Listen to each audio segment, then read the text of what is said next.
Hey man, this is the Kingpin, ECW legend original. Hey, if you want to hear the hottest stories, the hottest topics, the interviews that make people cringe of professional wrestling, you got to go to THC Podcast because it's the best show on the planet. You got it from me, the Kingpin, for sure. You know what? We should do that, man. We should make that a tradition of the Hot Tag Podcast. Every wrestler that we get on the show, we should ask them why they're fascinated by shit. Where was I? I got lost. Oh, you're talking about drugs. Oh, Ric Flair. A ladder match, not to grab a title, not to grab a contract, but to grab a duck. Yeah, there you go. See, that's good. Why is that good, though? Why? Duck. Why? I need to know. Why? Why on a pole? That is smart. There you go. Fucking prick. He has one fucking move. What's up with that? Can't be traced back to that goddamn company. Was this the first time that Ric Flair was on TV? If I remember correctly, it was October of '98. I don't remember. Oh, don't even say that, man. How the fuck do you know that? Yeah, September 14th, 1998. Yeah. I would have fucked me off. I don't know what you've been doing for the last 40 years of your life, dude. What do you mean? The fuck have you been doing? Drinking? All right. That explains your love for beer and shotguns. Yeah, suck it. Fuck you. This bullshit. Fuck you. Fuck you. WCW for you, man. Botching, shooting, not literally like Chirac, Chicago shooting, you know, like wrestling shooting. Do you want to high spot some pussy and then hashtag beat up John Cena? Sit the fuck down. You understand me? Sit the fuck down. Tommy loves my Nicole Bass. Don't you, Tommy? Suck my left dick. Suck my left nut, you bitches. Suck it. Why are you out of breath, man? What are you eating off before you call in? What the fuck are you doing? No, because I was running to get this damn coffee. Don't worry. John Cena tries to do a Hurricane Rana and almost kills himself. The champ is here! I just threw up in my mouth a little bit. Sit the fuck down. You understand me? Sit the fuck down. WWE. Fuck you, mother. Fuck you. Can't be traced back to that goddamn company. This really pissed me off because it is bullshit. Vince Russo, of all people, Vince Russo is full of shit. Suck my left dick. Suck my left nut, you bitches. Suck it. Yeah, suck it. THT Podcast, live Wednesdays, 9:30 p.m. Eastern Time, right here on Mixlr.com/THT Podcast. Subscribe to us on iTunes, Stitcher Radio, YouTube, and TuneIn Radio. All right, ladies and gentlemen, Wednesday night once again, and we are on time, goddammit. Mixlr.com/THT Podcast. The Hot Tag Podcast is back. Yeah. You just got real low. What did you do? Oh, you know the usual botch. You know the microphone fell down and shit. It just collapsed. All right. Yeah, I It was think like you're a good. limp dick, you know, it just went down. Yeah. You're good. You're good, bro. All right, join us on iTunes. Subscribe, leave a review. You can join us on TuneIn Radio, as well as YouTube, Google Play, and Stitcher Radio, WrestlingSoup.com. You can find us on there. Pretty much everywhere good podcasts are heard, you can find us. Wrestling Soup, they are back every Thursday, 9:30 p.m. Eastern Time. Mixlr.com/WSDTKC-show. And check out Yakuza Kick Radio with Big Cat Morris. blogtalkradio.com/Yakuza. And he's doing a show tonight, so definitely check that out. He's starting to take some questions rather than do like interviews with wrestlers, which is, it's good to switch it up once in a while. Yeah. You know? Check that out later, not now. Don't check it out right now.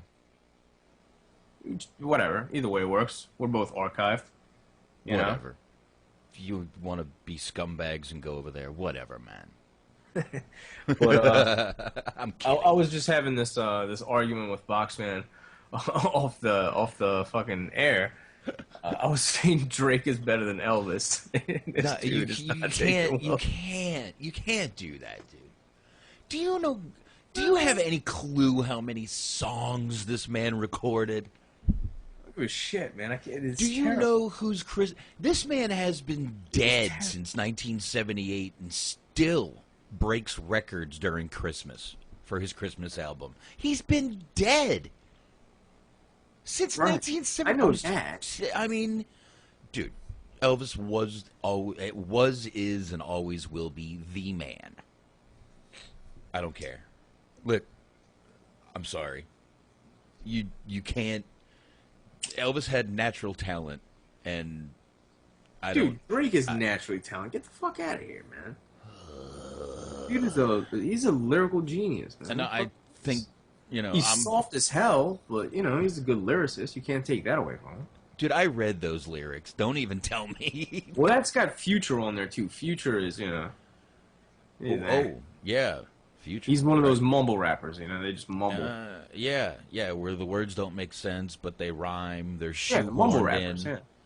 Yeah, They're not even real words, but they're shoehorned in to rhyme. Yeah. What the fuck? Gotta switch it up a little bit, Better than Elvis. Go fuck, man. Oh, dude, come on. What the fuck have you been drinking? Turpentine? Dude, I wasn't even a thought in 1978 when he died. I know, and that's got a lot to do with it. I was 2 years old, and look, I've showed you pictures of my father dressed as Elvis. I have videos of my dad singing as Elvis. Jesus. Literally, with a band behind him. So, to me, Elvis might be a little high above on my list, but I grew up with Elvis, so big difference, I guess. We got a little age difference between us, so. I just want to get under your skin. I'm pretty much fucking with you. It's like impossible to even compare the two. But if I had to, I still would say Drake is much better because I can't listen to Elvis. That's fine. Like I said, dude, age difference. Age difference. If I grew up with this new era of music, maybe I would say, you know what? I can't even say it jokingly. Fox fans fucking listening to the Migos and shit. That shit was hilarious. I'll listen to fucking The Doors. I'll listen to Queen. I'll listen to fucking. I got Jay Giles. Metallica. I'll listen to Lionel Richie before I put on Drake. What? That's just me, dude. No. Fucking Zeppelin, Jimmy Buffett before I listen to Drake. Ugh. Yeah, I love Jimmy Buffett, man. Ugh. Guns N' Roses before Drake. Yeah, AC/DC. I'll give you Guns N' Roses. This is my favorite band. Yeah, AC/DC. I'd go Prince before Drake. Nuge, Ted Nugent. Like Prince is definitely a bigger legend, and so is Elvis, obviously. But personally, I just can't listen to this shit, man. Let's see, who else do I have here? Bowie. I jam Bowie. Another one. Respect his work ethic, but absolutely. Marilyn Manson. Can't listen to it. I would jam Manson over Drake. Well, I'm pretty sure you would jam anything over Drake. So yeah. Big Boss Man theme. I would jam over Drake. CZW theme. I would jam. That might be worth it. I would jam over Drake. It might be better. Michael Jackson. What about the Nation of Domination theme? Yes. Dude, I love that theme. That we are the nation. Yes. Stephen Lynch. If you know who he is, I would play him over Drake. I don't even know. All right. Well, Stephen Lynch is a comedy parody singer. Yeah, it can't be good. Heel or babyface Boss Man. Either Boss Man theme would do fine. I don't care what year it's from. I would listen to it over Drake. Yeah, actually, both of his themes were good. I like the Ministry one and the old school one. Yeah. Trust me, it wouldn't matter. I'd probably listen to Justin Bieber over Drake. Oh Jesus, dude! And I've never heard one of his songs, to be honest with you. That is terrible. You don't mean that. I've never heard one of his songs. So dude, go shit yourself, man. That is a terrible thing to say. I've really never heard one of his songs, to be honest. Justin Bieber? Never. You probably don't want to. I don't listen to the radio. Billy and Chuck theme song, I'll listen to that before. Over Drake? Dude, get the fuck. What? Yeah. What? What? What are you talking about? And I don't know. See, dude, I'd rather listen to the fucking instrumental than any of these songs. Instrumental of what? Any of Drake's songs. Beats are usually better than the song. It would just be a fucking boom, boom, boom, boom, boom. It would be the same beat for fucking 2.5 minutes, and then That's it. Nah. There's much more to it. There's levels to it. Put it this way: there's not much I wouldn't listen to before Drake album. That's terrible. Mm-hmm. I feel bad for your ears. My ears are fine, brother. You're missing out, man.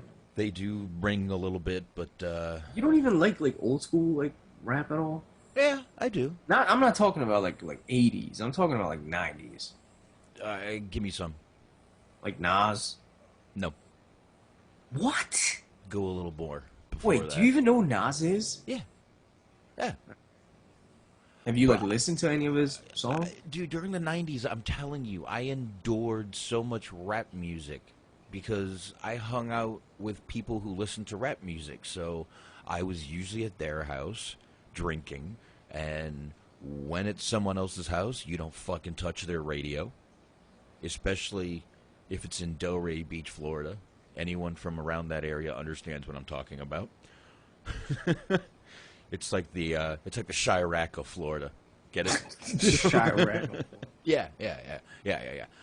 Literally, one time I waved a guy through a stop sign, and my buddy said, "Don't you put that white hand out that window."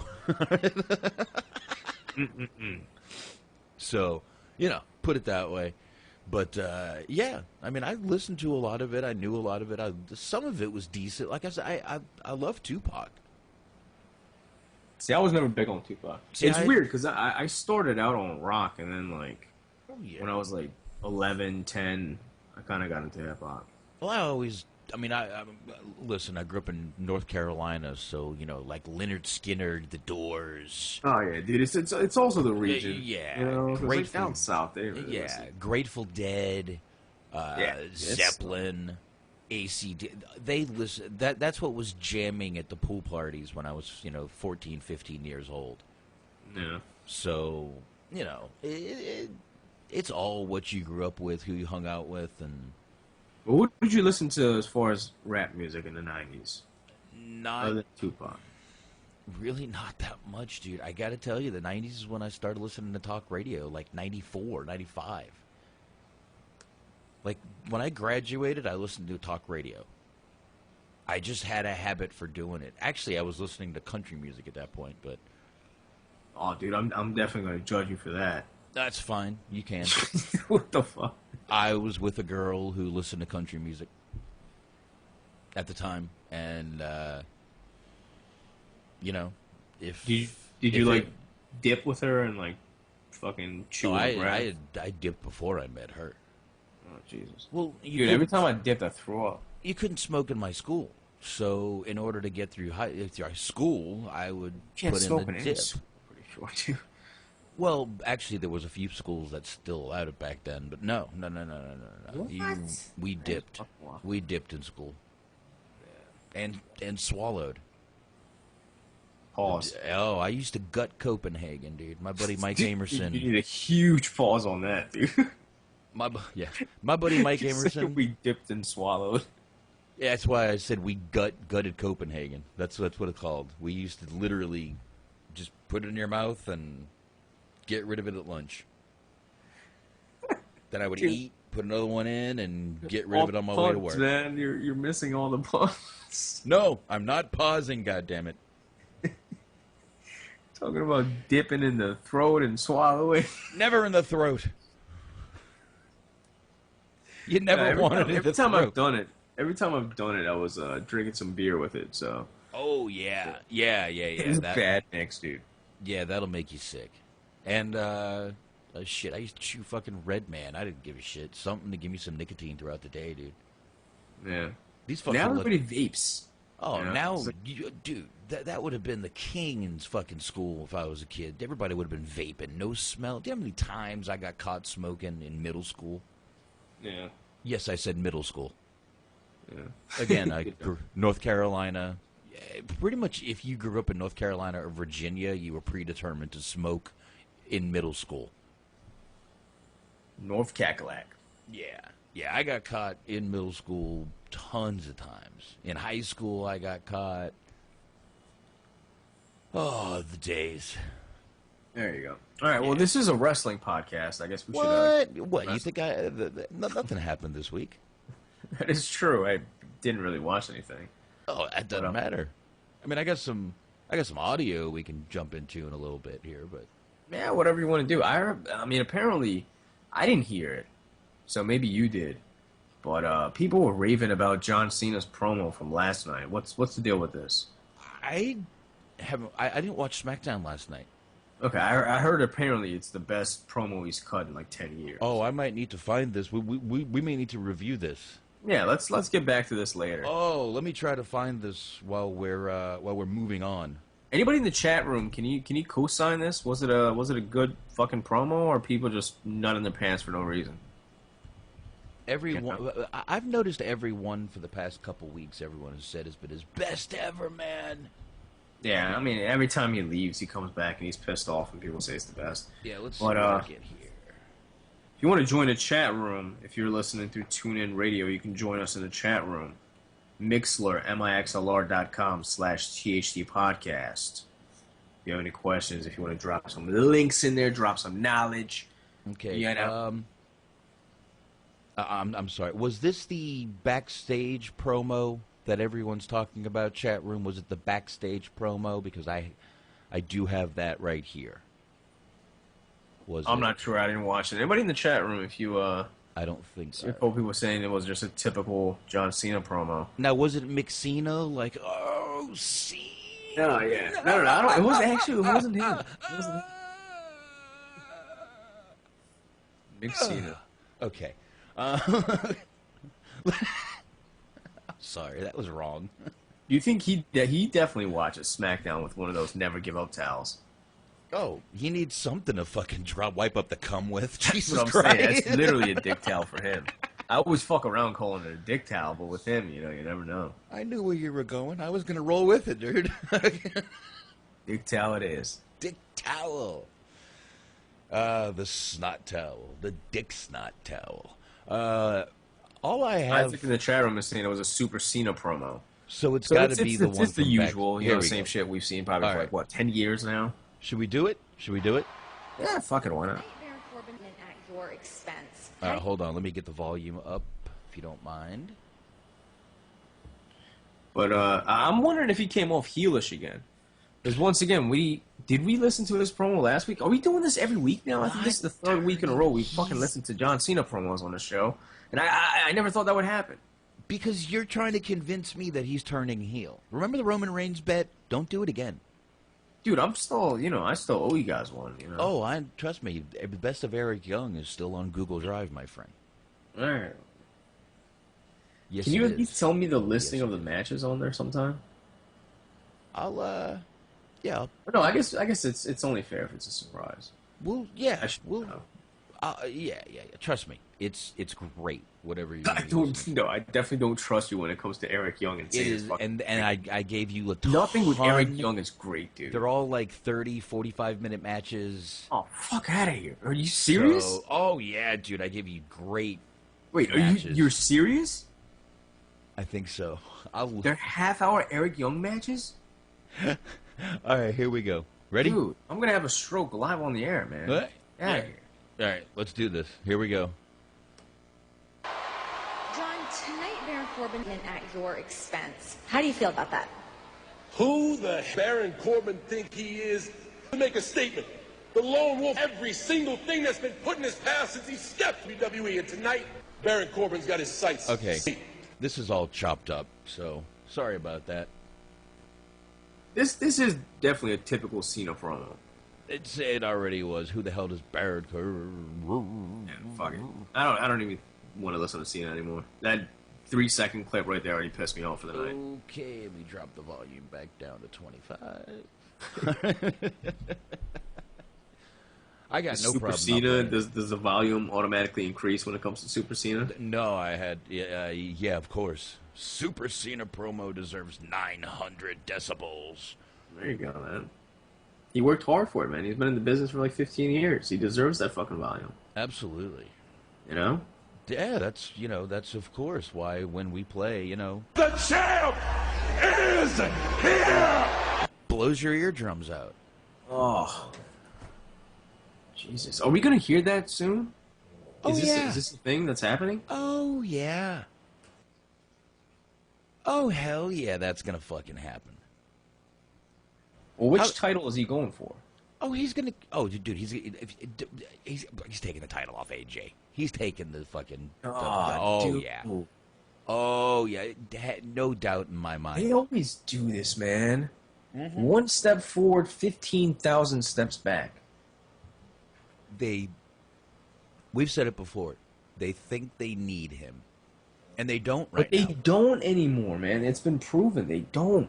Dude, has been going for like 3.5 months. You know who agrees? Ryback. Yeah, nothing changed. Did you hear that little Ryback thing that Anthony posted earlier? No, I did not. What happened? Ryback sort of did a little... I don't know. He's trying to really remain relevant on his podcast. It's 6 minutes. I could chop it up if you want to play it here, a little piece of it here and there. Yeah, why not? I mean, wait, he has a podcast? Yes, he does. Conversations with the big guy. Oh, Jesus Christ! All right, yeah, you can play some of it. Why not? I mean, I have one news story, and that's it. Yeah, don't worry. We got Kenny Omega and Okada to review the 50,000-minute match. Oh fuck! I forgot to watch that. What? Shit! I'll turn it on. I'll put it on while we're talking about it. All right. Well, how about this? Well, genuine reactions. In the background, and we'll talk about it. I'll watch it at the same time. We'll just talk some random shit while watching it. There you go. Genuine reactions. Here we go. We'll do live commentary. Blocked on my Twitter. I blocked him. Right. All right. Here we go. One more time. John's blocked on my Twitter. I blocked him. He is legit. I blocked him a long time. He's been a piece of shit to me from day one, and people are like, the guy, I was nothing but nice and respectful to him, and I know Alex Riley just came out and did that just came out today. When people hear what really happened with that, they're going to lose their shit. Like, and I know I have a pretty good idea what happened with that and the guys in WWE, and it's fucking hilarious, and it's hilarious because what people will find out about John, and whatever, but it's just. He's done. So he used to shit talk me when I was in the ring. I remember working against Mark Henry. You got to remember, I came up with all these guys in developmental. So I know everyone that's sitting backstage. Who would shit talk? Alex or John? No, John. No, okay. John. I used to be back there for John when Riley was in the ring. When they were fucking with him because John was hot at him. Because of what happened with all this. And it's not my place to discuss that. No, let him take that. Yeah. Yeah. No, absolutely. But John would sit back there and bury Riley in front of everybody for no reason. And Alex Riley is fucking money. He was money from... Okay, I want to stop right there. I completely believe John Cena burying Alex Riley in front of everybody. Now, obviously, the backstory to this is Cena pulled a rib on Alex Riley, which has never been told what the rib was. Obviously, it does get told eventually. I don't know. Not here, but and Riley took it very badly. From then on, that was the downfall of Alex Riley's career from there, is what the story is. So I guess there's going to be a real confirmation about that. Now, his last comment, Alex Riley is money. Alex Riley is a lower card Zack Ryder. Think about that comment and understand that. He's lower than Zack Ryder. And I actually like Alex Riley. I thought he was actually pretty good back then. But to say he's money, pushing it. Yeah, I definitely agree. I don't think the guy's money or anything, but I think he could have been on the same level as like a Fandango or some shit like that, you know? But I never thought he was great. I like the stuff with Kevin Owens in NXT when he just beat the shit out of him. And his stuff with The Miz was good when other than that NXT thing.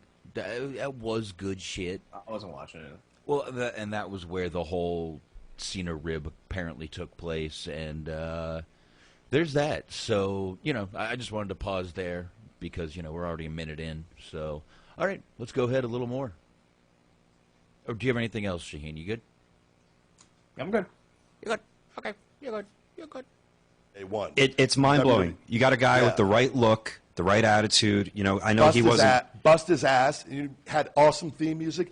Worked his ass off. Went out there and got a reaction from the people. Yep. Because of John's awesome theme music. What a mark.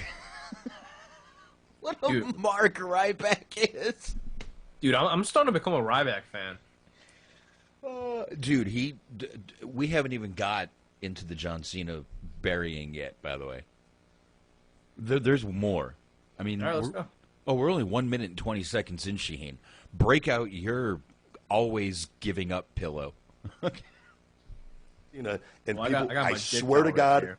There you go. I swear to fucking God, because of John Cena, his career is over in the WWE for no fucking reason outside of because of John and his personal issues. Yep. Unbelievable. And you said it too.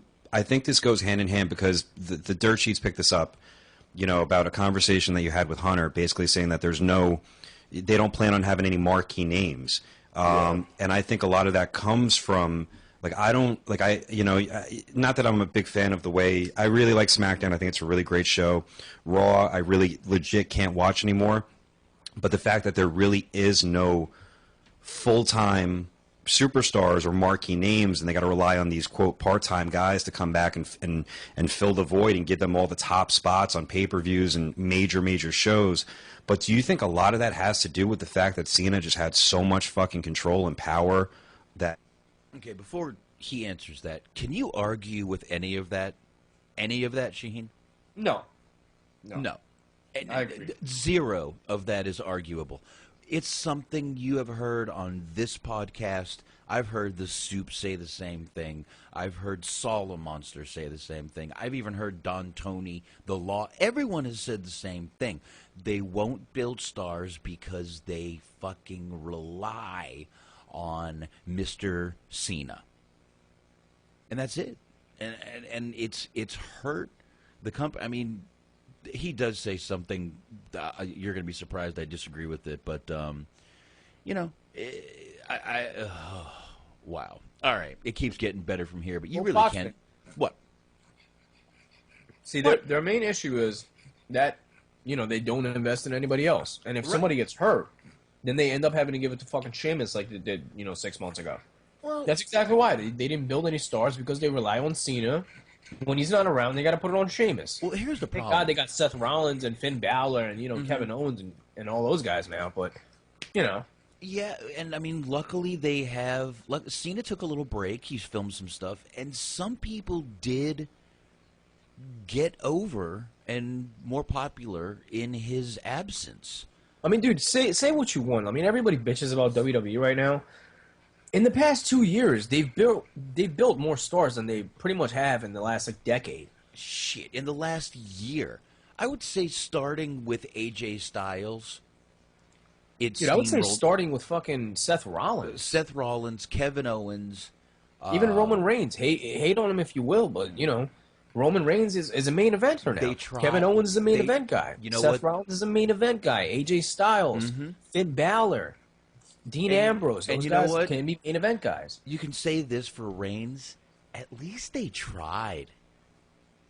They tried. Be fair. They tried with all those guys. They gave all of them a title shot. I know. A title run, actually. But I mean, there are plenty of guys they could be doing, using more. Let's just take fucking Apollo Crews. They should be doing something more with this guy. Sami Zayn. Zayn. I said that on Facebook the other day. Fuck you, Doug, for switching up the question, God damn it. He sits there, he goes in one place and he puts, what's the most overrated? And then he goes in ours and he puts, what's the most underrated? I'm like, you dick. I answered fucking Baron Corbin. I accidentally put over Baron Corbin without even knowing it. It's funny because when I was at work today, I told you this earlier. I had to run out and grab some things, and I happened to stumble upon Doug's workplace. So I see Doug. I'm like, yo, this dude looks familiar. I look at him. I'm like, yo, is that Doug? You look Shaheen? I'm like, yeah, dude, what's up? So he happened to tell me that he actually posted who's the most overrated in Solid Monster's page. Yeah. On purpose, and he put underrated on our page because he knew you would say fucking something about, Baron Corbin. Son of a bitch. I called him. The other way around, overrated. I totally knew what he was doing after the fact. So it did catch me. I got trapped. What are you going to do? Won't be the first time. Won't be the last time. Boxman, before we go back to this clip, yeah, would you agree that it's safe to say that Ryback is never going to work with the WWE again? Never say never. And the more shit he talks, the more Vince McMahon is going to be like, I'm kind of liking this new Ryback guy. I don't know, man. He likes... I don't know. He likes to sometimes. I can't see it with Ryback. Dude, I never... Do you remember the scathing promos Alberto Del Rio was cutting on them? He called him racist. He called him racist. Yeah, but that's because they actually did something racist to him. Well, unfortunately, in 2016, being racist is way more, politically incorrect than just being a dick. Well, being a racist is part of being a dick. But listen, dude. Very true. The way Ryback came out, I haven't heard Del Rio, speak bad about Cena and say this fucking guy did this and he held this guy down. Del Rio was still pretty PC, man. If you go listen to his You Shoot, he knew he was going back, dude. I saw him at House of Hardcore cut a promo where he said something about Vince, but he never went out and started cursing about Cena and saying this guy's fucking ruining wrestling and he's holding guys down. I don't know, man. Once you cross that line, I feel like he's pretty bitter. He's fucking, Well, there's some heat there, man. You can sense it. I mean, he quit WWE. He basically did a Punk. Right. Not as... I don't see the guy going back anytime soon at all. No, probably not. But, I mean, the day they take Hogan back is the day you're going to be like, well, maybe they will take back Ryback. No, but that's Hogan. I know Hogan's going back. We've all said he's going back. Oh, I got a feeling it's going to be this year. I think we're going to see Hulk Hogan in 2017 in the WWE ring. Promoting the network, brother. Yeah, I'm with you. Yep. Yeah, I did hate that, though, man. They only brought him out to do fucking plugs on the network. Well, he can't fucking wrestle anymore, so what the fuck are you going to do? Anything, dude. You could still play in an angle, Let these guys... They've got to start letting these guys be managers. Yeah. Hogan would be. Not fucking... Have Hulk Hogan... Dude, have Hulk Hogan be fucking Cesaro's manager. You know how good that would be? Hulk Hogan, big, strong guy. Cesaro's doing all these muscle moves, big guy moves. He's not the best talker. They can give him Hulk Hogan, and that's a huge cosign. Yeah, that guy. If you want to make him a superstar, put him with fucking Hulk Hogan. It would work, but they don't want to do that. You know why? Too easy. Dude, and he's already wearing red. All they got to do is add a little, yellow in there. That's a huge rub. Pause, And if you really want to really have some fun, put him with Rusev. Definitely got to pause on that because, Hulk Hogan and rubbing, with the whole lotion on his daughter's butt cheeks. And let's not get into that. But when it comes to rubs, that guy's a little creepy. Yeah. I mean, I would definitely rub the butt cheeks of his daughter, but... Yeah, but she didn't come out of your sack. No, not at all. He's trying to empty his sack on her back, and she came out of his sack. There'd be sack all over her back. Bam. Bam. Look at me like a fucking perverted Dr. fucking Seuss over here. Sir. Like Andrew Dice Clay. All right. It ultimately, affected business for so long. Yeah, he's been poison to the wrestling industry, and I told you this. We've talked about this before, and again, this is my opinion. But you know what? Okay. I think. But before I go any further, before I forget, because we know how I do forget stuff. Smoke weed every day. Calling John Cena poison to the wrestling business. See what I mean? Del Rio didn't do that. I realize that. I actually think that's a little harsh on John Cena. At the time... I don't. Look, the company needed a change. They needed to do what they did at the time. Yes, they went PG. I know it was bad. Everyone hated it. But you can't look and say, all right, John Cena was poison to wrestling. No. The way they booked John Cena was poison to the business. in my opinion. They booked him as the only guy that they can... Look, the company may have fucked up, but you can't really put that on Cena himself. Even if the guy is a total douche, you can't put that on him completely. The company is behind him. There's nothing you can do about that. But, you know, I mean, you're listen. talking about the way he was booked, man. I realize that. But when you really look at it, to call John Cena poison to the business when really he was making this company a buttload, a shit ton of money on merch and all the stuff he was doing. Some of the business plans that they have were thought of by John Cena, believe it or not. Look, he may have been poisoned to this era. He definitely is poisoned then. Them expanding out to some of the other countries and stuff, that was his idea. So you really, I mean, you know. I mean, look, dude, come on. Is that if you really need a genius to figure that out? I could have told you that.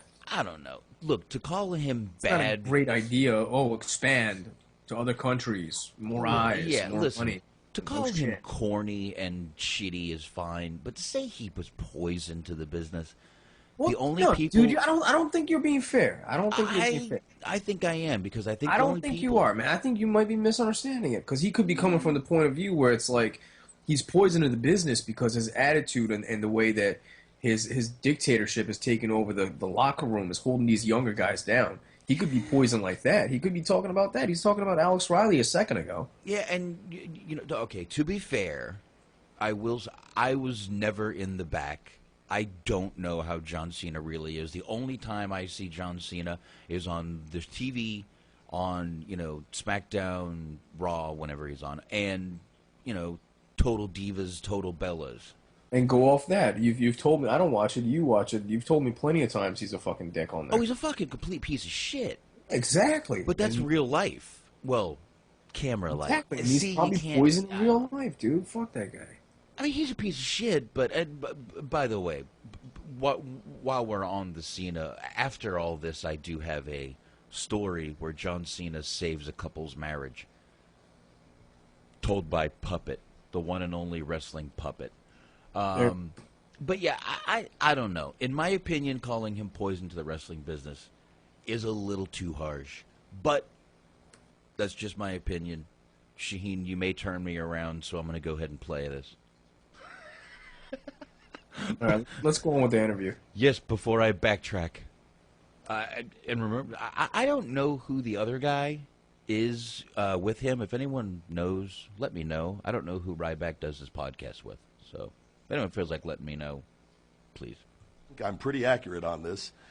I think he did so much harm for so long to new talent to breaking out up there. And I have my experiences and other talents up there have their experiences that I think Hunter had to finally say, what the fuck do I need to do? And I think he just started, with the NXT thing and bringing up these NXT guys and protecting the fuck out of them. Yeah. And there's so many guys now. John can't just fucking pick his battle with one guy because there's 9 other guys hot on, you know what I mean? Yeah. And he's been surpassed now. And if that is what Hunter is brilliant, if that's what he did to do. He's talking about poison like that. He's poisoning the locker room. Poison to a locker room. Again, I'm not in the locker room. Only someone from that locker room could really judge that. So this guy was in the locker room. I agree. And we proceed. Do that to fucking get rid of the Cena problem, because I've always said this, and I talked about when I did these interviews overseas on the evening with Ryback, and I talk about why, like, the people, John, I'm a big believer that you should go with who the hot ticket is. Yeah. That whoever the crowd is behind and they are showing the most interest in, you run with them. And your top guys constantly are kind of changing, and you can still protect those guys when they're not in that main slot still and keep them relevant until they fucking change up and start getting hot again, maybe doing something a little different. But everything gets stale over time. And I was talking to the crowd, and they stood up to a round of applause when I said, the reason why you guys boo Roman Reigns is because you're booing Vince and his ideas and what he believes in now, because he's out of touch. Dude, this guy's not going back, man. Number one, he's not going back. Number two, again, I can't argue. We are not booing Roman Reigns himself. It's true. You've said that. Probably. No, you have. Look, as much as I forget, I do remember some things. You've even said, look, I'm not, and Doug has said it. Even Anthony has said those same words too. Look, Roman Reigns isn't that bad, but the fact that they're shoving him down our throat is worth fucking booing. Yeah. Yeah. It's a dictatorship, man. WWE is like fucking, they're trying to force everything. Well, it's a mictatorship. Huh? There you go. It was that bad? Mictatorship. Right. I thought Mick Foley will be going soon. No, I mean McMahon-tatorship. Well, either way, Mick Foley's going to be going soon. Now I want some tater chips. Ugh. Anyway, back to the Ryback shoot. Place stood up and erupted into a roar of applause. Really? But it's so simple. It's true, yeah. And but John, it comes from that. Well, we got to just push one guy down your fucking throats. No, you push who the crowd is behind. Yeah. And you look back, and I use this as example because I lived it. When 2012, when the undefeated streak with Ryback and going into the thing with Punk, hot on my heels with that, Daniel Bryan was picking up steam with the Yes stuff during all of this too, while I was in my main event run. Now just imagine we keep me babyface my main event run all the way to me and Cena at WrestleMania. I take the title off him. I'm bigger than ever now. And then you have fucking Daniel Bryan who's hot on my heels, if not as hot, if not hotter. And then we eventually go to a baby where we fucking then we let pass it on to Dan. Like there's some, but they don't do that. No, no way. Why, and that's why people boo them. And they don't give a shit because whether he makes $300 million a year or $150 million a year, he'd rather make $150 million a year and say, fuck you guys, I can do what I want. This is my company. Yep. And that's why I left, because I respect that. That's your company. I'll go create my own world and my own empire and my own company, and I'll call the shots, and I'll be a little more realistic about it. So. And I'm willing. Again, Ryback speaks the truth, man. I may have to start listening to this podcast. Yeah, I kind of like him. I like him more outside the ring than in the ring. Yeah, he seems. I mean, look, he's obviously. Yeah, you got a point. He may not ever go back, but you never know. He has a great look though for a wrestler. Like he reminds me of an old school wrestler. You know what I mean? Like you look at Ryback, and you're like, oh, that's a wrestler. There's really only two people he complains about, and that's those are the main guys though. And he doesn't really complain about Vince. He understands it's Vince's company. He just said that. It's your company. You can do what you want. I respect that. The only other person he complains about is Cena.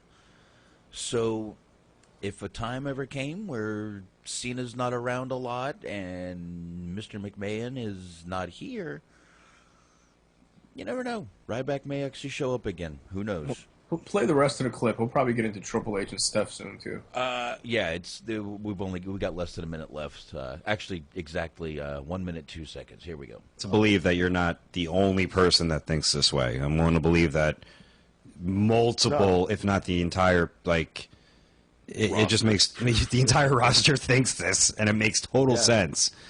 And that's why I left. I always said it takes, and I didn't obviously leave in the top position, but I left with some good standing, with some good equity in my name. And I always said, it is going to take somebody, standing up and just saying the way shit is. And that's what, that's the best compliment I can get for this podcast, when people say, we appreciate you just telling your truth, speaking the truth.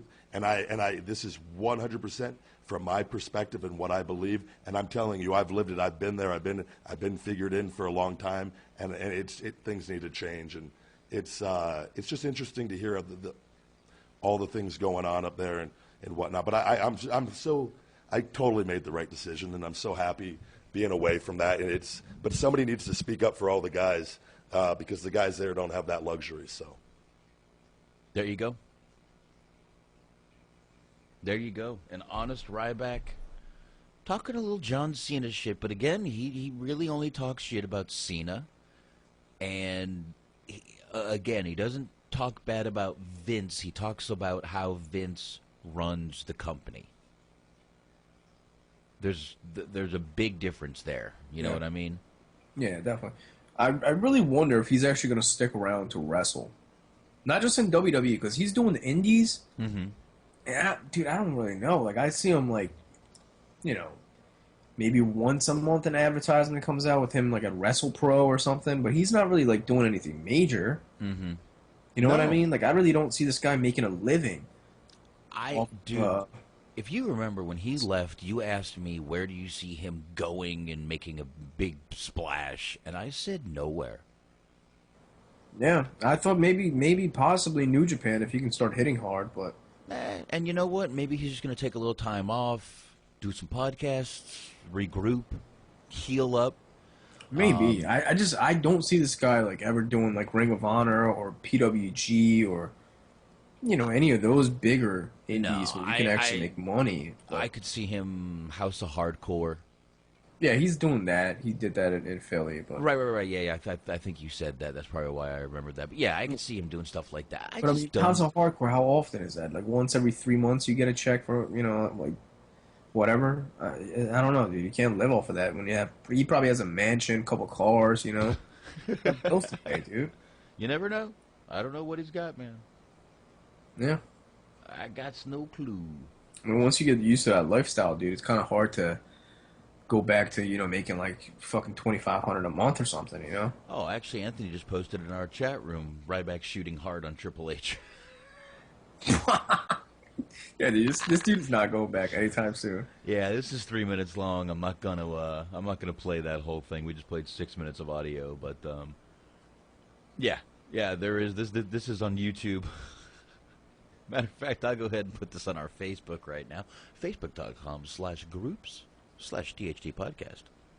There you go. Well, give us a snippet. Play a second of it. I can play a little bit. Here, give me 1 second. Let me turn the volume back up. Here we go. Come on. Cleared yet to return back to in-ring action. I just had the third surgery, and I was attempting to come back from the third surgery, from the 2 botched surgeries from that first doctor, mainly the first one. And he tells me, yeah, blah, blah, blah, gives me a bunch of bullshit. And to this day, I don't hold John Laurinaitis personally, I don't hold him accountable for this. He was doing what he was told in that position. And that came from either Hunter or Vince, most likely both of them. And actually, to backtrack a second, this probably came from Hunter solely. Hunter, who was starting to gain more control over developmental this period, was coming into FCW a little bit to kind of that's when I think the wheels were kind of turning to, as far as him getting more and more. Okay, I'm a minute in now and I'm intrigued. Do we just keep going at this point? Yeah, just play it. There's got to be a punchline. Well, he said FCW, so okay. When this is new. This video that Anthony just found is from January 8th of 2017. So this video isn't old. Yeah, it's like 3 years old. Yeah. Yeah. So anyway, proceed. More involved in developmental. He comes up to me. He goes, "Oh, how you doing?" And I go, "I'm feeling good. I finally got the metal taken out of my leg." And he goes, "Eventually we got to pull the plug on you." His exact fucking words. Hunter, Triple H, fucking, "Eventually we have to pull the plug on you," was his exact words. So remind you, and by the way, and I've talked to other people that know me, like growing up, he was one of the few guys that I actually really liked. Yeah. And like I don't want to say looked up to, but I liked his character. Sure, of course. And like I liked the whole deal. And like, so then this guy who's now the boss looks at me, "Oh, eventually we have to pull the plug on you." Now, in any other situation of a guy not performing and not, you know what I mean? Yeah. But like, this was like, come on. Like, and I knew everything. I was driving 3 hours to live events to go do rehab, fucking busting my ass, trying to figure out, calling the office, telling them things aren't right, but falling on deaf ears for a fucking year. So like I'd never felt more let down in my life than that moment right there when he said those words. "Well, eventually we got to pull the plug on you." And he said it in a high pitched voice and fucking like, "Eventually we got to pull the plug on you." And I just sat and stared at him in complete confusion and like, just what the fuck? Do you think he's a bearer of bad news, or he just I don't took it know. upon himself? All right. I'm going to play it again in a minute. I'll just break it up so it's not as... Now, I'm looking at this, and the next video is Ryback shoots on Bill Goldberg. Jesus, man. Why is this dude just shitting on everybody? And then the video, the one after that, Ryback shoots on why he really left WWE. This is obviously a shoot being put out. I'm sure our crack chat room can tell us exactly where this is from. I'm sure Anthony can. He posted what are you it. trying to say we got a bunch of crackheads in the chat room? Oh, no. A bunch of very smart wrestling aficionados. Is what I'm saying. Our chat room, a bunch of fucking geniuses is what we have in our fucking chat room. Look at that. Look at that. Dude. Bunch of them. Seriously though, he sounds like a broken-hearted fan. Be honest with me. Is that you think he quit WWE because he was just broken-hearted by Triple H? Maybe he had like a crush on him? I don't know. There is still about a minute left of this. If you want me to, this sounds awfully markish. He really does, but now I really want to hear this whole shoot. We may need to. Yeah, here you go. Stuff like if not to say that to another human being, that like in to give him, in all fairness, he probably knew nothing of what I had been through and what I was doing to try to correct the mistakes of that fucking company time and time again. So, but in my mind, I knew, and it fucking not only hurt me, but it lit a fucking fire under me that I am now playing with the fucking devil with all of this, and that woke me up.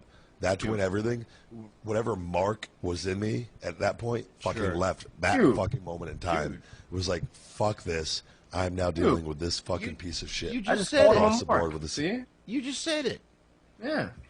Stole the words right out of his mouth. Nail, head, you, bing. All right. Damn. Nail in the coffin. He is a mark. He admitted it. He said it. All right, look on the wrestling business forever. Oh, actually, that was it. Forget it. Save 2 words for the end. Yeah, I'm like, what the fuck? But yeah. At least he's a wrestling fan. I respect that, you know? Yeah. Not just like some bodybuilder they fucking paid and he has no idea what wrestling is. Yeah, and I guess all this is off his podcast. I am going to have to start listening to this man's podcast. We'll just turn the Hot Tag podcast into reviewing Ryback's podcast. We'll just play this whole podcast every week and just review it. Isaac said Ryback lost his smile. He did. He lost his smile, but he found his balls, because apparently this dude's been shitting on everybody. Obviously. That's a good one. Damn. That was a good one, Isaac. Thanks, man. Damn. Lost his smile. I've lost my smile, guys. Damn. Oh, man. Ryback. So, I'm liking Ryback. Shit. Yeah, I'm taking Ryback. Everyone fucking download Ryback's podcast, yo. Why not? You can check out Ryback on iTunes. Fuck yeah. I'm getting that shit, dude. But, yo, Boxman, I obviously didn't watch Raw last night. Go ahead and fill me in on what HBK was doing there. Okay. And you didn't watch Raw last night because Raw was on Monday. Either way. Oh, that was dickish of me. I'm sorry. Either way, I didn't see Raw. Oh, either way, motherfucker. All right. Raw. What was HBK doing there? Promoting his new movie, which, again... He's a movie? Yes. His new movie, The Resurrection of Gavin Stone. Call me an atheist asshole, call me a piece of shit. I do not have any interest in seeing this movie. Number one. Number two, he's out there promoting a religious movie, ends the promo with "suck it" and a crotch chop. Oh, dear Lord. I'm surprised he didn't cross his hands right in front of his crotch. No, he didn't do that. He probably did do the old up, down, left, right. Do the old cross. Oh boy. No, but he did do that. But yeah, basically, yeah, we said I ain't Bible thumping. Damn it, I'm Jewish. We don't even fucking thump anything anymore. Okay. Yeah. Whatever, as far as I'm concerned. But I do not want to see. That's really what he did there. And then Rusev came down, and someone came down to help him. All right, so did they set up an angle for him to come back at all? Or Nah, he was there for a tag match, or not a tag match. Royal Rumble? He was in the... No, he's not doing the Rumble or anything, dude. He's not doing another match. Stop. WWE needs to fucking stop, too. Dude, I still want to see Shawn Michaels and fucking Seth Rollins. I would pay to see that. I would pay to see Shawn Michaels and Daniel Bryan. It's not going to happen. Well, yeah, because one's, like, fucking chalked up. And the other one's retired. He can still go, though. I guarantee you. And you know what? Every week... Dude, he's fucking running down deer, man. He can run the ropes. And you know, look, I love Shawn Michaels, but every single time now he comes down there, that ramp is getting longer. I'm getting older. Do you think you can see the ramp straight? Yeah. No. Do you think it'd be legal for him to wrestle with cross eyes? It has been for years. That's kind of dangerous, dude. I don't know if I would want to get in the ring with that dude. Well, like fucking wrestling Stevie Wonder, man. Would you trust that? I think that's a different comparison. That's... You can see well? I think you can. I don't know, man. All the pictures I've seen him in photo ops and shit, it's kind of creepy. Dude, fucking Robert Gibson made a fucking career out of it. That's true. So, listen, to each their own, man, you know? To each their own. I still can't believe Robert Gibson ever got some. Some. He looks like a fucking Muppet. Some. Dude, you would be jealous of probably the numbers, but probably not the quality. Yeah, I'm sure not. You know, it's like, wow. You've done that many chicks, and he's like, yeah. It's like, yeah, you've done that many chicks, and he's like, yeah, they were probably all 4s and 5s. Yeah, he was probably banging chicks that Jamie Dundee wouldn't even fucking smash, you know? Oh,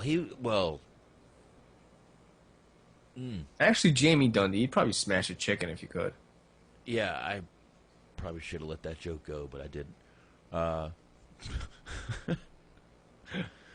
Anyway, so no angle for Shawn Michaels. What about Undertaker? No. I heard he returned last night. Ooh, Undertaker! Did you not hear the Undertaker growl?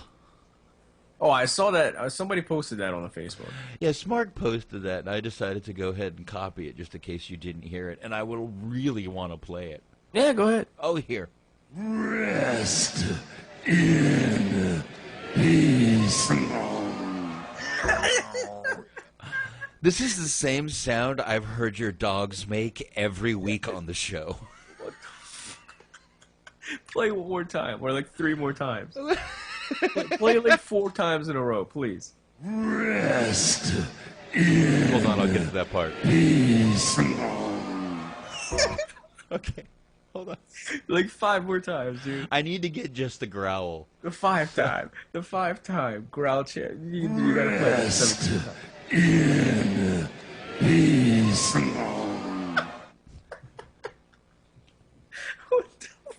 Hold on, wait. What the fuck happened? Rest in peace.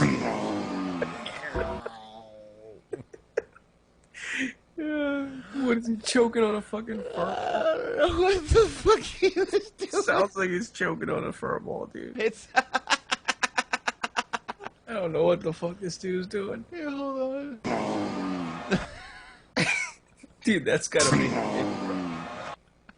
Sounds like a motorcycle, man.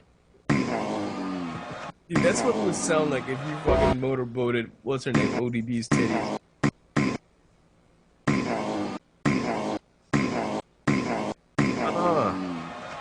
What that sounds like?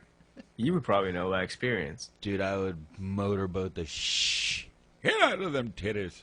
Dude, that sounds like Nicole Bass moaning. Is that not the greatest sound you've ever heard, though? Yeah. Wow. All right. So what is he doing? Trying to still sound tough at 972 years old. Yeah, it's failing miserably. That really is he in the Rumble? Yes, I believe he did enter himself into the Rumble. That's pretty cool. So we got Brock, Goldberg, and Taker so far? Can't believe you did a Nicole Bass joke. Oh, dude. That's not funny. In all seriousness, you claim you said you would never smash Nicole Bass. I've heard you say it on the podcast. I've been waiting for the audio. Dude, I'm not searching it. Tommy, you're probably listening. Fucking find it, dude. Yeah. It was one of the first episodes. Seriously though, how much now that you say you've never said it, how much would it take for you to smash Nicole Bass if you were single? Like now? Yeah. Ooh. I don't know if you could come up with that much. All right. Well, what about like 98? 98 what? When she was in her prime, 1998. 1998. Like when she was in Well, WWE. her prime is like her downfall. Okay, so like in WWE, you're saying. Right. Or FWF. Let's make it real. What are you offering? Let me start there. 500. No. What? Nope. You would. Get out of here. Okay, 1998, I was, let's see, I was out of high school, 18, 19, 20, 22. I was making about $2,000 a week, and I was driving a Ferrari 350 Spider. You still would have smashed. For $500? You would have smashed for free, man. I don't believe. No, not Dude, then. you would have smashed for free. Back China, I would have for free back then. Yeah, that's like, yeah. No, 98 was one of China's good years. I think it was one of the bad years, dude. She looked like a straight dude. Oh, wait a minute. 98 is when she came in with the chin, wasn't it? Yeah, dude, she looked like a straight dude. Yeah, 98 you would have. Well, you know Johnny Bravo? Yeah. Same kind of chin, dude. He's basically Elvis, dickhead. I was gonna say that, yeah. Elvis fucking. Don't make me mad. That sound, dude. I'm taking the bells out right now. What the fuck? It's gonna be all growl. Why? That's gonna have to be a soundbite. Holy shit. Why the fuck is he doing? That is gonna have to be a fucking soundbite. Yo, he's gotta take it easy and just slow down, man. Please. Yeah. So the obvious. Why the fuck did he motorboat the air, man? I really think he didn't. If you watch the video, he tried to growl, but it came out like.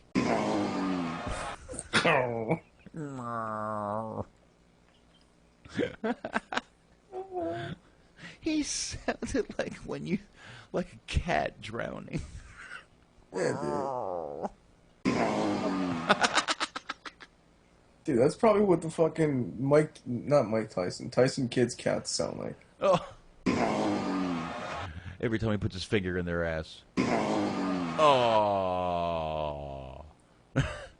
He touches them a little too much. That runs in the family. Teddy Hart's the same way. Teddy Hart's cat every time he does the moonsault. Dude, Teddy Hart is a dick for that, man. That is kind of mean. He's a straight dick. Yeah, that's pretty fucked up, to be honest. But goddamn, yeah. I guess I need to turn this off. That's gonna be a soundbite. I'm leaving it right there. Did Taker do a promo against anybody? Like, are they teasing anything with him at Mania yet? Not really. Not really. I really have a feeling the obvious match is him and Cena. Yeah. Although it could change, but I don't know. If Cena, they have to do Cena and Taker at WrestleMania before he retires. So Isaac said that sounded like Sonny moaning. Yeah, dude. Sonny, Nicole Bass, all of them come out. Oh, stick it in my ass. One more time. Oh, yeah. Dude, you gotta add the fart in there. Oh, I don't have a fart noise. Remember she popped one? She popped one down the middle of the fart on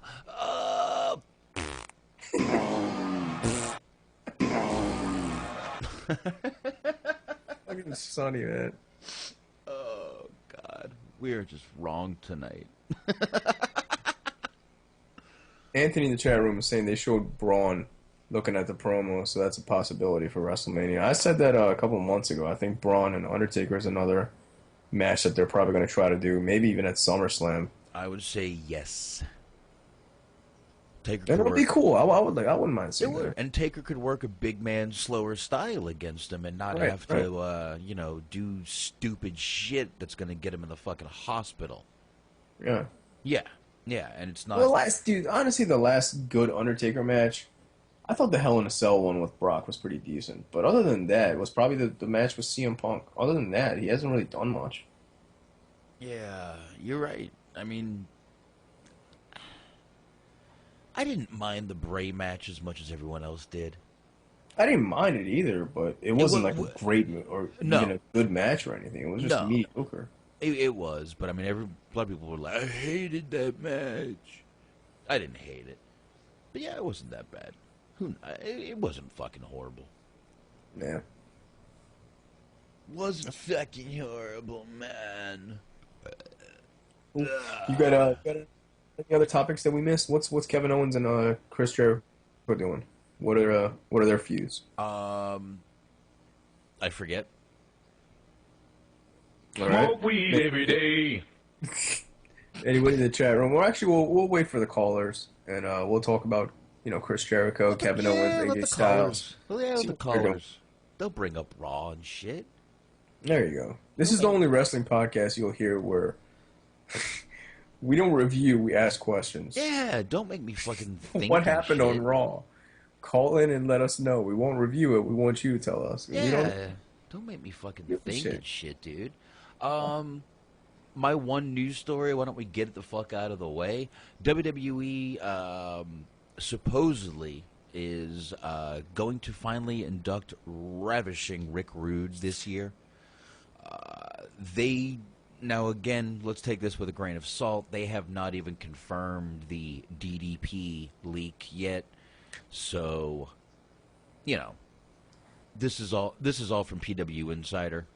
That's good though. Rick Rude, I think he definitely deserves to be. Is Mr. Perfect in there yet? We're gonna have to go to our the chat room. Yeah, Mr. Perfect. Yeah, 1990, yeah, 3. Yeah. All right, all the Rain Men in the chat room. Yeah, 2007. Yeah, Mr. Perfect. Perfect, Mr. I can't stop laughing. Mr. Perfect, yeah. 2007. Oh Jesus. 07. 2007. I think Brian Pillman should eventually go into, man. Yeah, loose cannon, Brian Pillman. Yeah. Shit, yeah. All right. I'm sorry. And here comes Anthony in the chat room. 2007. He was inducted. Isaac jumps in and gets the joke. There you go, buddy. Fox man, you knew that, didn't you? No, you bastard. You knew it. I knew our chat room would know, but you lying sack of shit, man. You knew it. I didn't. Listen, if I know something, have you not figured out if I know something, I'm gonna say it and tell you I know it? Have you not figured that out yet? Kind of. Yeah, I got no problem saying what I know, and yeah, no problem. All right, well, let's get to this news bit. Take a 5-minute break, and then let's review this Okada and Kenny Omega. I really want you to watch this. This is this is something that we can't just pass by. Yeah, no, that was posted on our Facebook also. Yeah, I mean, you can find it on YouTube. All you got to do is just put in Omega and Okada. let me do that. Well, if I We'll get it do off... it during the break. When we come back, we'll review it and we'll take some calls. Yeah, I'll do it because truthfully, it's easier to download off of Facebook than it is off of YouTube. So, yeah. Facebook has that little download button. All you do is click it. Oh, you can download it off of Facebook? If you look down on the left beside the like on videos, that arrow means download. And you can actually download like the actual video? Yes, sir. That's crazy. That's fucking insane, man. It's called technology, bro. Oh, that. Tech fucking-ology. There you go. But There you go. what's the news that you got? That was it. What was it? Rick Rude. Oh shit, I forgot about it. Yeah, that's it. That just sounds like an asshole. That was my news. Jesus Christ, Shaheen, 3 times. Smoke weed every day. Totally forgot we were talking about Rick Rude. And I'm a fan. Yeah, so your news that you just talked about a minute ago, what was that? No disrespect. No disrespect. Oh shit, man. No, I mean, come on. As fucking ADHD as this show is, don't worry about it, dude. Oh, of course, man. It's just the most. We could have definitely gone to a new topic. We could have gone to 3 topics. Well, there's some that you missed, man. This is a big one. How could you miss this? What? TNA news. Jim Cornette says Kevin Nash was sleeping with Dixie Carter. Oh, that was on my list. Don't worry. Oh, well, that you're right. I should have said that. Jim Cornette. It's Jim Cornette. I'm not sure, but Dude, that's wild. As I said on Facebook, every fiber of my being wants it to be true. Just for the hell of it. It wouldn't be good for Nash's wife, but Well, that's true. You know. Well, I'm pretty sure she's used to it, man. He's been pretty honest with her. Yeah, probably. He said in his interviews. But yeah, Jim Cornette said that. I was looking for audio of that, but I didn't come across any. But I definitely wanted to see that, listen to it in the Jim Cornette voice. I've got a good question from the Facebook, a good topic that he brought up. Benjamin on the Facebook, he said he's heard that since Owens became the champion, MSL from the MLW podcast says he doesn't look like a tough guy.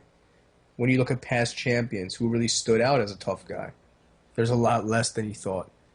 Can we come up with any tough guys, legitimate tough-looking dudes that were champions?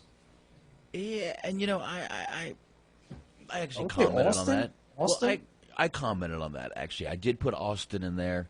And I even said the booking today is so different and crazy. They don't want tough guy bully types as their top guys anymore. They want funny guys for the kids. I agree Honestly, with that. the last guys I could think that were booked as tough son of a bitches, you got Bruno, Stone Cold, Hogan. You'd have to throw Andre in there. I don't know if I would put Hogan up there, dude. I would. I He think was Hogan cartoony. He would. I don't know, man. cartoony, yes, but dude, He didn't look like a tough he guy. was He the wasn't first. He was the first Super Cena. Think about it. Yeah, but he's saying tough looking. Did Hogan look tough? I'm not talking about booking wise, how he no sold shit. He's asking about if they're actually legitimately tough looking as a person. I think Hogan always looked tough. 24-inch pythons, brother, and shit like that. I always thought he did. I don't know, man. His face was never intimidating. I wouldn't fuck with the man if he was in front of me. He's giant. Well, of course, that doesn't. Yeah, I mean, if you want to think about it like that, like every fucking wrestler is pretty much like scary then, from the '80s anyway. Okay, yeah, back then, I'm about to say, you were going to tell me you'd be fucking nervous when Daniel Bryan came up to you. No, not these dudes. These dudes are like... I mean, I'm not putting down... I mean, size. Daniel Bryan would probably still kill me. Let's not fucking... Let me not say that I could beat the shit out of Daniel Bryan. Let's talk about like T.J. Perkins and shit like that. You know, like those dudes are like fucking...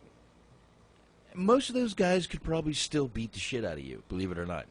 Well, that's because they're like probably trained. I'm saying like going off of looks. Oh, like, absolutely. First impression. No, definitely not. T.J. Like, Perkins I mean, in normal clothes at a house party, you would just think he's a regular dude. Okay, you're in a bar, they walk up to you, are you scared, is what Right. you're saying. Right. not knowing that they're wrestlers, not knowing that they're trained or anything like that. I'm just going off of looks. Like right now in WWE, Braun, I would fucking run. Brock, I'm gonna run. Well, he's saying champions. I know, but Brock is a good one though. Yeah, definitely Brock. Mm-hmm. I would say even Taker. I Brock, would even Taker, Austin, Big Show. I would Big run. Show. Mark Oh, Henry. yeah. Would you throw Mark Henry? I would run from Mark Henry. Yeah, I would definitely run from him, but I don't know. I guess he was champion. He was. Okay, what Dolph a waste. Ziggler. I'm kidding. I was a joke. I was just throwing something in there. I was joking. Sid, I think Sid was scary as fuck. Sid, yeah. Dude, Yeah. Sid, what? No, I'm thinking I would agree. Okay. Kane? Okay, so you'd have to say the Great Khali then. Just off of size, I guess, yeah. Ew. I don't want to. The only list I want him on is horrible. Most shit wrestler. Oh, he's on the list of champions, thanks to Vince. I know, and that's horrible. Ugh. Dude, he's doing indies now. He owns a fucking wrestling school. Talk about sucking a fucking left dick. Jesus Christ. That's terrible. That's terrible. Terrible. Terrible. That's terrible. Terrible. Terrible. Anybody else? I would even say Ultimate Warrior.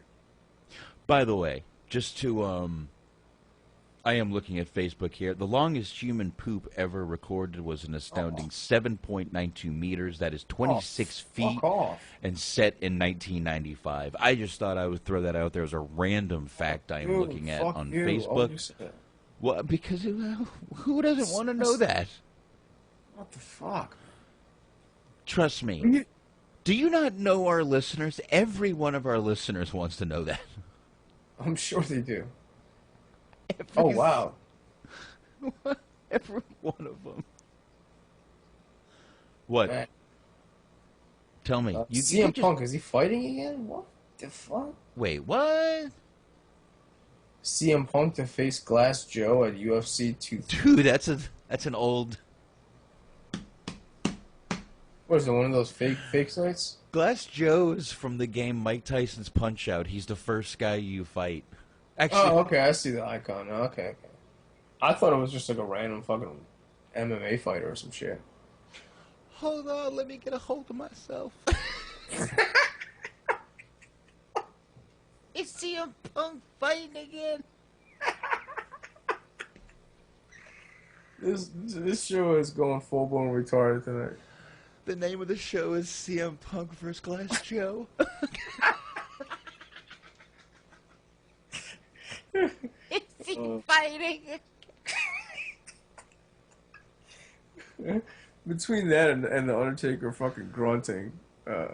Oh, God. Is CM Punk fighting again?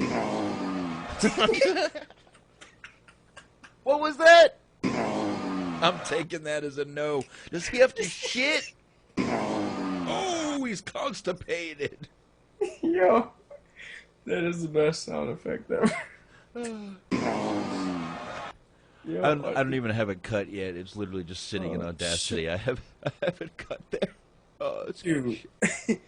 Undertaker, man. Holy shit. Oh, Taker, you have given us almost 30 minutes of fun. Thank you, sir.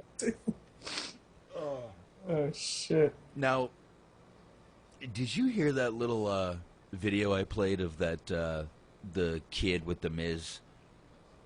No, I did not. Okay. It's like 30 seconds. You want to hear it?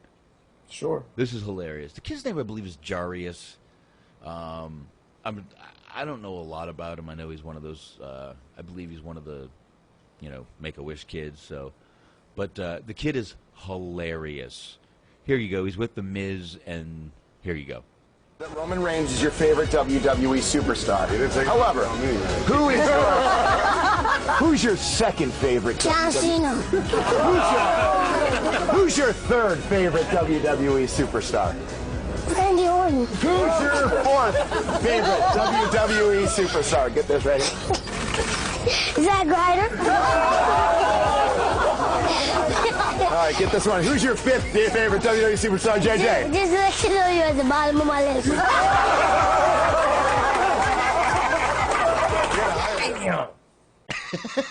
Damn. What a savage little baby. Oh, I love this kid. What a savage little toddler, man. Holy fuck. Oh, I love that The little savagery is real, man. That kid must be out of Chirac. That's a Chirac baby, dude. That is, I know it's Chirac baby. That's a Chirac baby. Just to let you know, you're at the bottom of my list, Miz. That's a full blown savage move. Yeah. Anthony actually recommended a nice addition to the show. Maybe a wrestling history segment where we basically talk about what happened on this specific day, years ago. So if anybody in the chat room, I know Doug and Anthony, they both like research, and I'm pretty sure Boxman and I are both too lazy to do this. So if you guys want to contribute and make this happen, you guys are more than welcome to do this every week when you call in and let us know what happened many, many years ago in professional wrestling on this very date. Very good. That's definitely. I'll have to figure out some music. There you go. I saw that one clip with AJ Styles and Baron Corbin where he fell off the top rope. Yep. Baron, AJ kind of saved his ass. Well, it was AJ's fault that he was fucking dying. Yeah, but he also saved his ass, so. I don't know, dude. Everybody keeps saying he was saved on it. I don't know. Because he could have just landed on his neck. I'd much rather land on my face and break a nose and a jaw than break my neck. He also could have just stood up and retried the move, but I guess that's out of the question. That'd be terrible. That'd be terrible. That'd be terrible. What are you trying to do the Undertaker sound now, too? That'd be.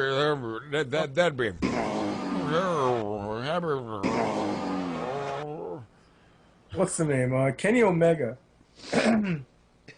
which we'll get into in a little bit after the break. But John Cena was trolling people. Did you see that on his Instagram? Yeah, with the pic of Kenny Omega. Now, do you think that could be a possibility? Because I recently read an interview with Kenny Omega where he was like, the New Japan title means a lot to me, like, way more than the WWE title. The WWE title has no value because it's just, passed around like a hot potato. Mm-hmm. And he was actually he said it's possible that one of his neighbors held the title at one point. Yeah, and just the way he came off, I'm like, dude, he might be working the people. He might actually be showing up at the Royal Rumble. Because remember what Cena did the same thing with AJ Styles. Mm-hmm. And just the fact that he's like shitting on the WWE and saying that he's definitely not going, you never know. Yeah, usually makes you think they might be going. Yeah, and Nakamura and AJ Styles, they had a great fucking match last Wrestle Kingdom, just like Kenny Omega and Okada did, and next thing you know, they're both going. So don't be surprised if Kenny Omega just leaves in a week, Yeah. Yeah, you never know, man, but we'll see. And dude, wait till you watch this match, man. This dude is a fucking star. I've been saying it forever, man. And again, putting over Jersey All Pro, man. This guy was in Jersey All Pro in fucking mid 2000s as a baby. You know what I mean? Another guy, Fat Frank, helped out. Wow. Look it up. Fucking Jersey All Pro. Helped him out a fucking lot. Yeah, I'm actually looking for that. Credit for it, but I'm looking for that full match right now. It's the wrestling business. That's 54-minute match. Yeah, dude. It's 45 minutes. It's 10 minutes of entrance. You want me to watch the whole thing? We could put it on in the background while we take calls. You got to see this, dude. Come on, man. I asked you to watch it. You didn't watch it. It's your fault. I know. I'm sorry. It's a classic, man. We can't review it next week. Fucking 3 weeks afterwards. You got to remind me of shit, dude. I'm really bad about. I did. I asked you. I know, but you did that on a weekend. You have to remember I drink on the weekends. I don't know, man. I'm not used to your fucking fuckery. Well, I drink on the weekdays. What the hell? There you go. Fuck am I supposed to know? Yes, I'm. All right. drinking. Well, let's take a break, I guess. Let's take a break. And then we'll come on, we'll throw this video on, we'll start taking some calls. If you guys want to watch this, go on YouTube, Okada and Kenny Omega, play it, and we'll tell you what exact minute we're starting on if you want to watch along. And you can call in 469-206-4466 if you want to watch it along with us, or if you want to just fucking talk some wrestling. And we shall be back. Yeah.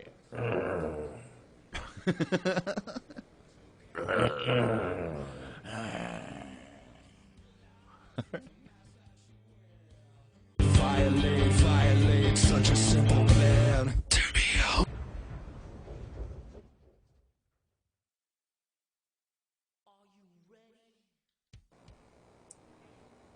All right, and we are back. We're gonna sit here and review the 6 out of 5 star match, according to Davey Boy Meltz over there at F4W Online. Make it sound credible. You know what I mean? Make it sound giving out official credible. websites. Yes, son, make it credible. You know? Well, Mr. Meltzer, yeah, that's credible. No, seriously though, I love Meltzer. I like Meltzer. He's a good dude. Look, 90% of the news we get on this show and on most of the fucking dirt sheets comes from Mr. Meltzer. So, whatever. Yeah. Any dude that fucking goes to PWG is good in my books. Okay. You know what I mean? Yeah. Anybody that does that is good in my books. We got Anthony on the line. What's up, dude? What's going on, man? Same old shit, man. We're about to watch Okada and Kenny Omega and review this 5-star or 6-star match, according to Dave Meltzer. And I guess we're gonna watch Perfection. Have you seen this?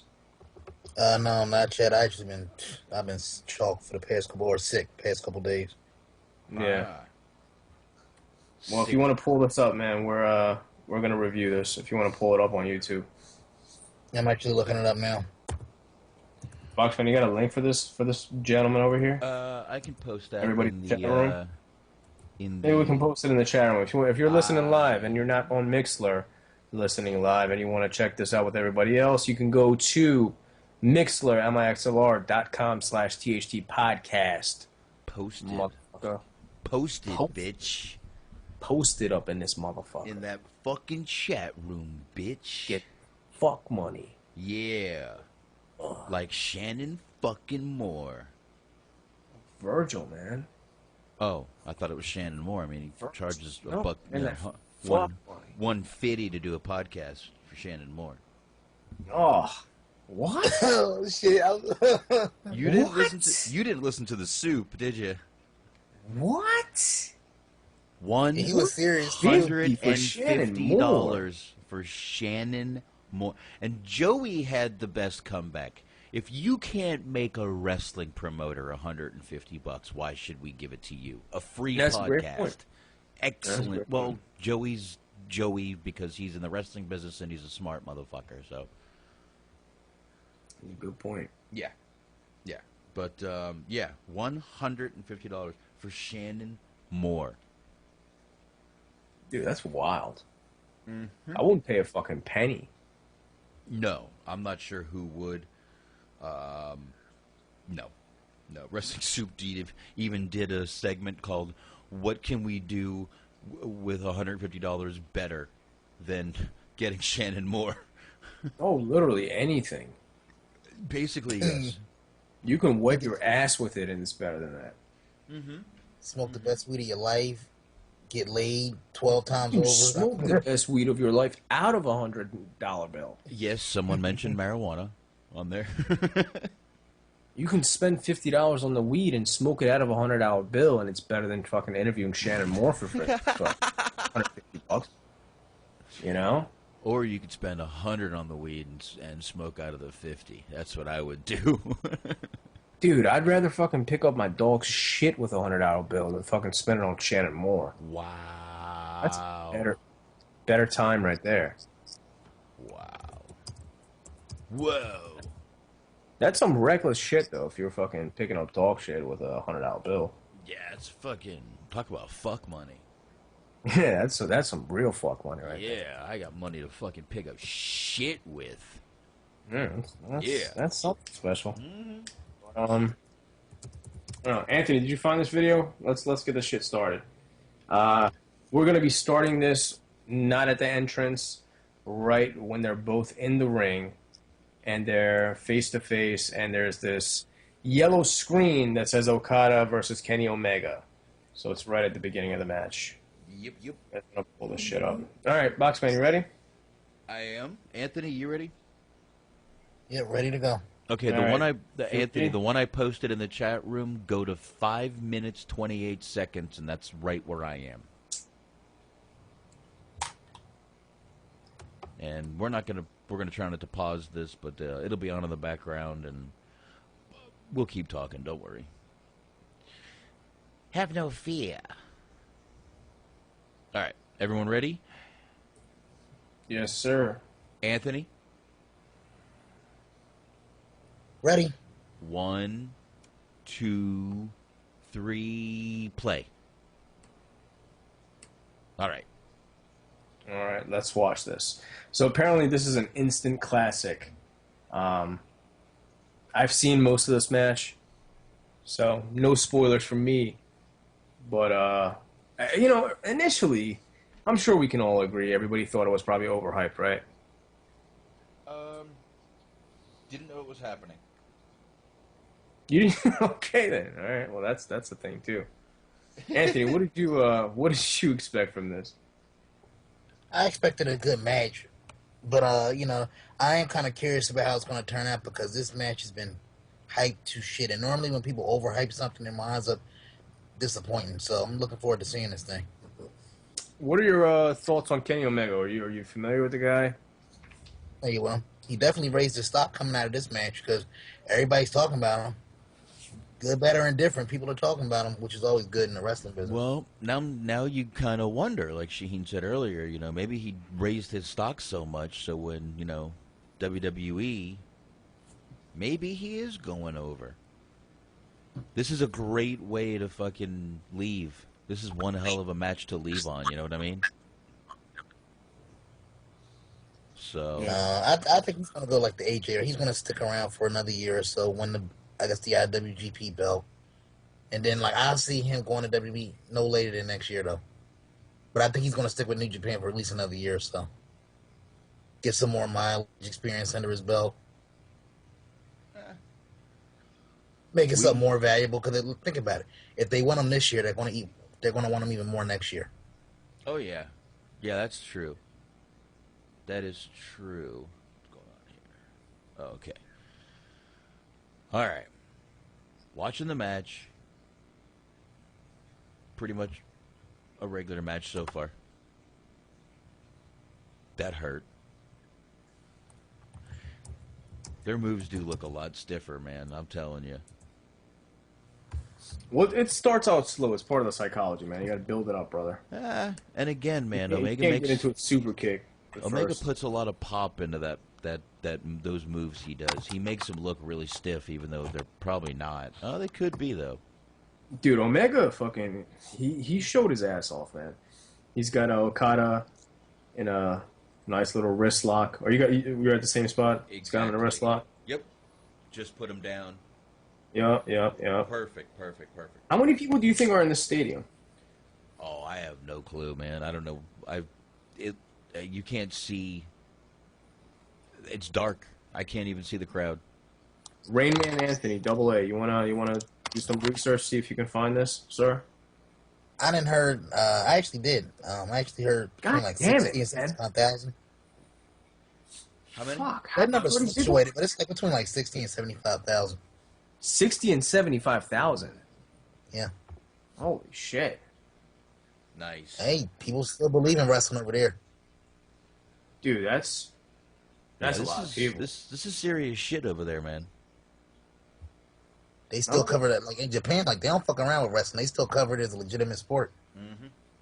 Now, one thing I didn't understand is a lot of people. You know how Triple H came out at WrestleMania and did the Terminator theme? Yeah. Now, Kenny Omega obviously did the same thing here, and people were saying Kenny Omega's entrance was much better than Triple H's, and he came out in like a regular Halloween Terminator mask. I don't know. I didn't really like it. Oh, I didn't mind. I just saw it. It wasn't bad. It was simple. Sometimes It wasn't simple. bad. I like that he came out with a gun, though. Yeah, sometimes simple is better. You don't have to come out to fucking, the stage opening and I'm coming out, motherfucker, and then, Triple H, he spits water and, You see that? See that? Did you see what he just did? Yep. Oh. When he got him down for the pin, he was doing like the bicycle running motion to try to hold him down. Like little stuff like that. And Omega's pretty fucking decent, dude. And same with Okada. Okada's fucking crazy. He's a big dude for a Japanese guy. So stereotypical. Jesus, Shaheen. What? No, I'm just kidding. Spitting facts over here, dude. Uh-oh. Can't judge it off of Mish. Mish is like 1 in a million that's 7 feet fucking tall, Very true. Very, very true, sir. Now, I wonder... it's kind of weird because like when AJ Styles left, well, originally when Finn Balor left the Bullet Club, AJ Styles kind of filled in his shoes, and then once AJ left, it was kind of Kenny Omega, and then Adam Cole came in a few months ago. Mm-hmm. So I don't really know, man. And then now Cody Rhodes is part of the Bullet Club, so it's like 3 main guys. You know what I mean? It's kind of weird. I don't know. Yeah, and Cody was back There's at one leader. I feel like all those guys are kind of on the same level. yeah, and then Cody was back at the TNA tapings last night, so... By the way, believe it or not, Cody Rhodes is the only person that's ever done a WrestleMania, TNA Bound for Glory, Ring of Honor Final Battle, PWG Battle of Los Angeles, and what else? Also New Japan's Wrestle Kingdom. Wow. He's done all of them. Man, he was definitely he was a hell of a commodity coming out of WWE, man. Dude, he's done all the big shows this year. Every company except Lucha Underground. And you never know with them. Exactly, you never know. You never know. He could be coming in season 4. All right. All right. He's outside the ring now. I'm starting to get a little bored here. No, don't worry. It picks up, man. It gets wild. You better fucking pick up and get kind of goddamn bored. Well, we can just talk some regular wrestling until it picks up. Talk some wrestling. All right. I'll give you a little history note. Today, January 11th, is 24 years since Raw debuted. Really? Wow. Yep. So Raw is 24 years old today. Look at that kick, man. Since 1993, man. Shit, wow. Yep, since 1993. Holy shit. Yep. The only thing... What did you say? Actually, I like the early Raws, man. I know they were terrible. Like Doink the Clown versus Kamala and shit like that. I liked all of it. Look at those fucking kicks, dude. You can't tell me... Dude, they fucking stiff the shit out of each other. Oh, they do. I'm not going to lie. I said that. Japanese style, dude. I would never be able to do that. Fuck that. Yeah, I mean, like I said before, they're fucking looking like they're stiff as shit. Dude, it gets so much worse. It's like it gets to the point. It's pretty like crazy to watch it.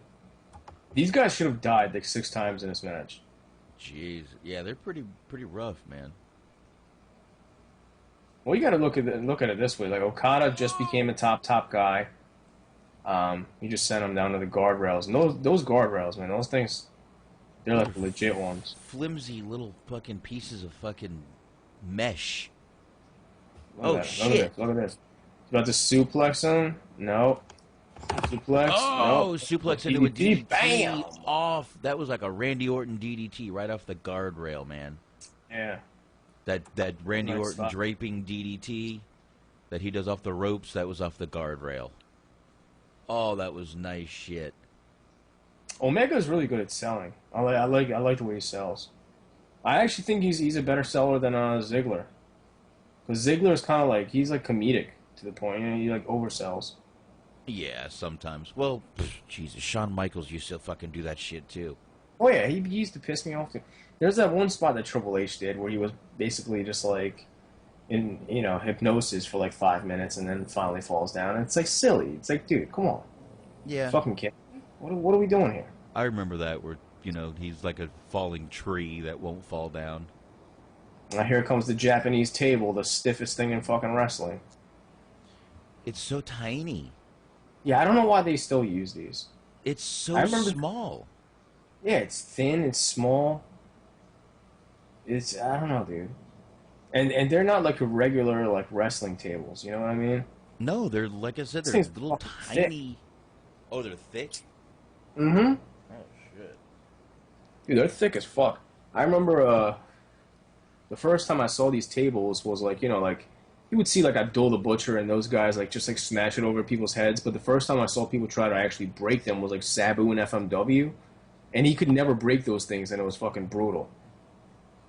He would just like slam like people right onto him or do like a moonsault onto it, and he would just fucking just flop right off the top of the table because it wouldn't break. So we use cheap made in Japan tables, and they use big, strong made in Japan tables. Yes, sir. Gee, we're some cheap fucks over here, man. Gotta get that. Okada did a splash right onto Omega on the outside. Now, I wonder if this is like a no DQ match, because like... Must be. I think... Well, in Japan, don't they have like a 50 count or something? They have a 20 count. Oh, yeah. But the fact that they're like using tables and stuff, that's why I'm saying that. Jesus, Anthony, don't exaggerate. You're supposed to be our resident Rain Man when Tommy's not here. Who else does that move?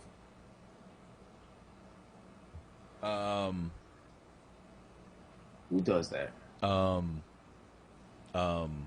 Seth Rollins? Rob Van Dam? Was it Van Dam? Evan Bourne did it. Evan Bourne did that move a lot coming into the ring. Going over the ropes elbow. Yeah. Kind of. I guess you could call it an elbow, right?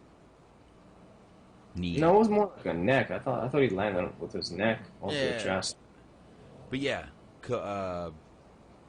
I've seen Amazing Red do it in TNA. Was Jerry Lynn doing that? Oh, you're asking me to remember shit.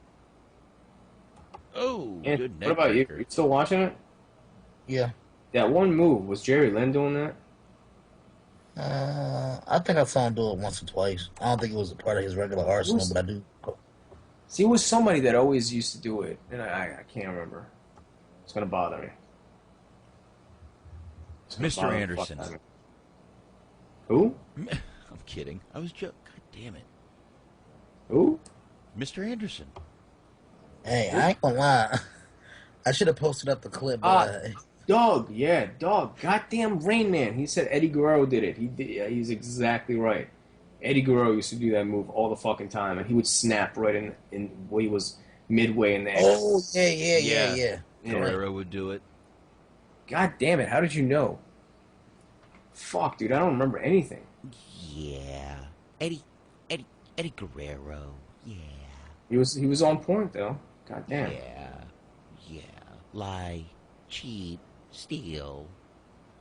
Can I ask you guys something? Yeah. What? Jesus Christ. Yeah. Slap yourself on the head, sir. No. What's with the gay haircuts in Japanese wrestlers? Like, Tanahashi looks super, super flamboyant. Whoa, man. Okada's hair is, like, feathered out. You know. Japan is embracing, they're embracing the Western culture. Pro I don't know, man. These dudes look like they're super, super vulnerable, you know? Oh, those guys are fags!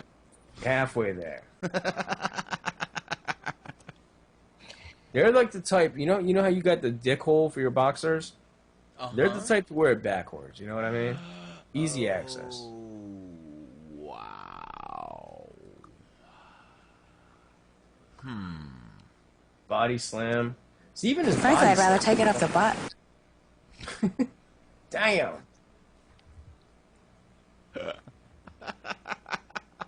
Dude, there's two spots in this match that fucking killed me to watch it. That's Like, definitely literally, a those good guys match. should have died. Can't believe we have, 30 more minutes left, but... Oh, wait when it picks up, dude. It flies by. Oh, you've been telling me to wait till it picks up for the past fucking 10 minutes. Dude, you're watching a classic, man. You gotta just soak it all in, man. Yeah, oh, drink it in. Drink it in, man. Oh, shit. Oh, drink it in, man. You got stiff elbows. Knee to the gut by Kenny Omega.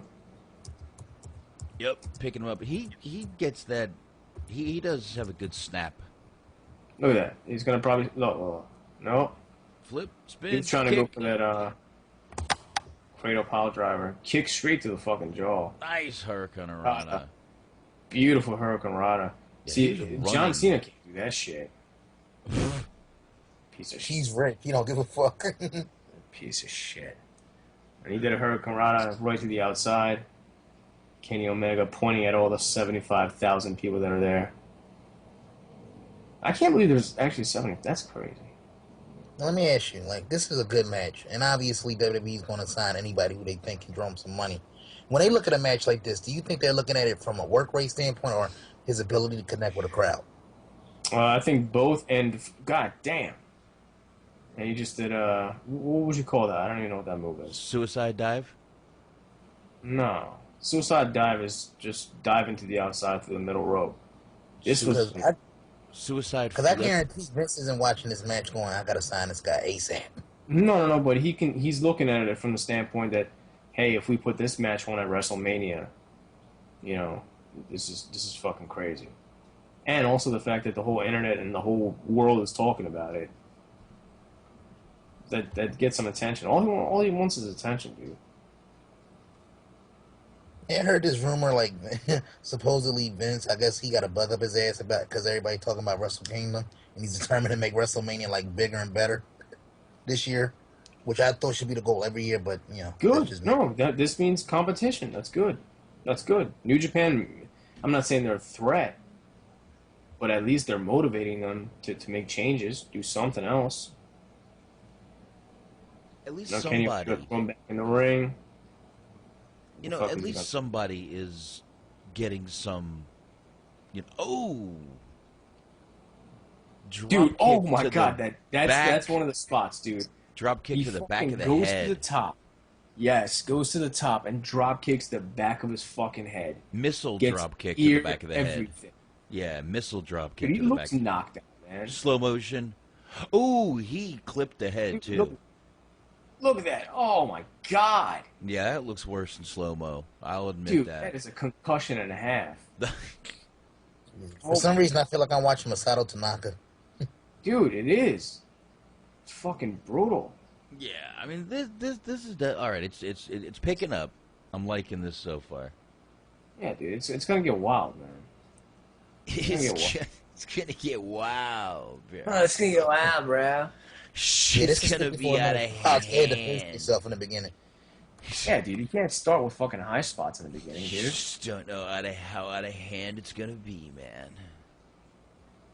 Well, I'll tell you what, this match was way better than Shawn Michaels and Bret Hart. Whoa. I'm sorry, that match is overhyped. Always has been. I like both guys, but that was like 45 minutes of shit and 15 minutes of greatness. I didn't think it was a bad match at all, but it was just slow. Yeah, I don't even know if it was necessarily that slow. It was just, I guess there was a lot of holds and stuff, but I don't know. I do think it's overhyped.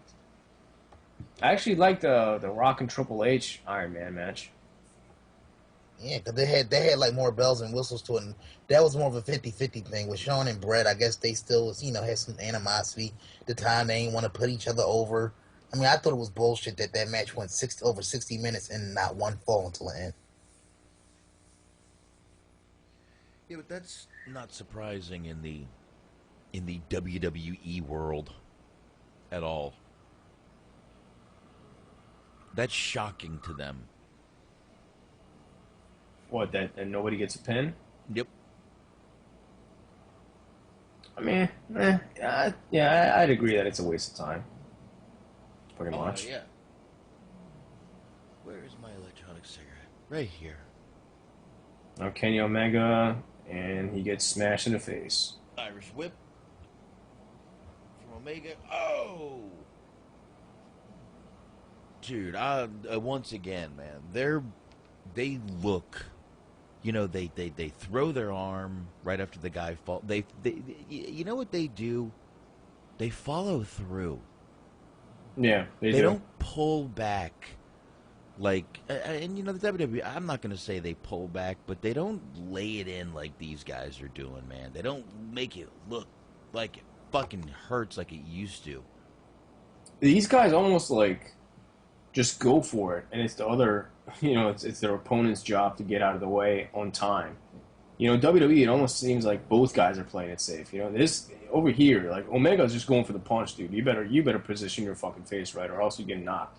Yeah, That's all what it seems. They're going for it. You want people to not try this Look shit at at home? Look at that dude. Look at that submission move. Oh, yeah. Leg lock right there. That's beautiful. Aye, that's like a... He's scratching his back? What the fuck is he doing? Little Suki. Please, itch me. That's a long time. Oh, fuck. Well, you Was said they got... Kenny Omega was he doing this hairstyle before Seth Rollins? I think so. I don't remember. I think so. I don't think he was. I think he started doing it when he joined the Bullet Club, because before he was just blonde. Yeah, but I think Seth Rollins didn't start doing that until he came to WWE, like, main roster. Yeah, when he came in with the Shield. Yeah. Yeah. But the Shield was before Bullet Club. Really? I think.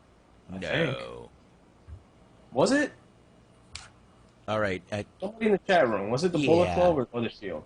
Chat room. Let's look it up. Bullet Club or Shield first? Yeah. Because I know the Shield debuted in what? November of 12, so let's see. So when did the... I don't know. I must admit I'm a little buzzed. Makes for a better show. Well, someone gave me a bottle of wine as a late New Year's gift. And I'm not one to say no to alcohol or any gift. I would never give back. Yes. So not only did I accept... not only did I the accept... Shield did debut first. Yes.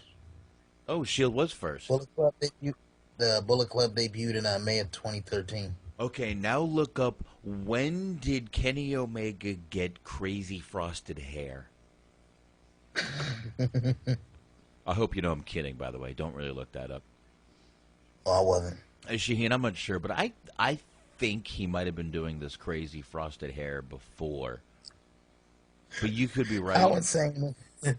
While we're on the Bullet Club, how insane is it that Carl Anderson is a co-founder and look what he's doing now? Yeah. That's fucking insane.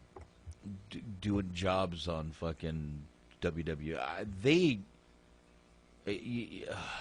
They are really trying to...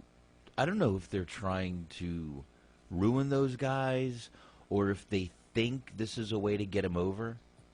But... yeah, oh, damn. Nice move there by Kenny Omega to Okada. Just fucking... running drop kick to the outside of the ring, right over the guardrail. Hey, Box, I know you probably tune out Michael Cole like a lot of people do on Raw. Mm-hmm. But I don't know if you noticed the little back and forth that he was having with Carl Anderson during that Sheamus and Luke Gallows match. It was actually hilarious. No. Michael Cole kept saying, "Well, you've never won the WWE Tag Team titles. How do you feel about that?"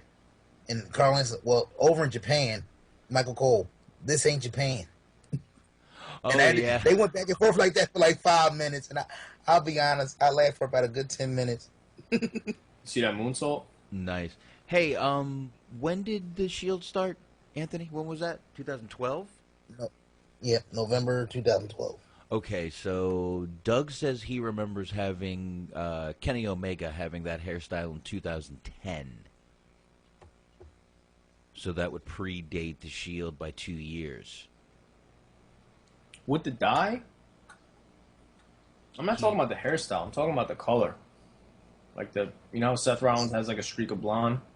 Yeah, he didn't start doing that until he got the developmental. Jesus Christ, this is the fucking... Yeah, I know he didn't. I'm talking about Omega. This is the fucking gayest conversation on this show. Hold on, guys. Let me call my uncle in Miami, in South Beach, and he'll tell us exactly about this hairstyle.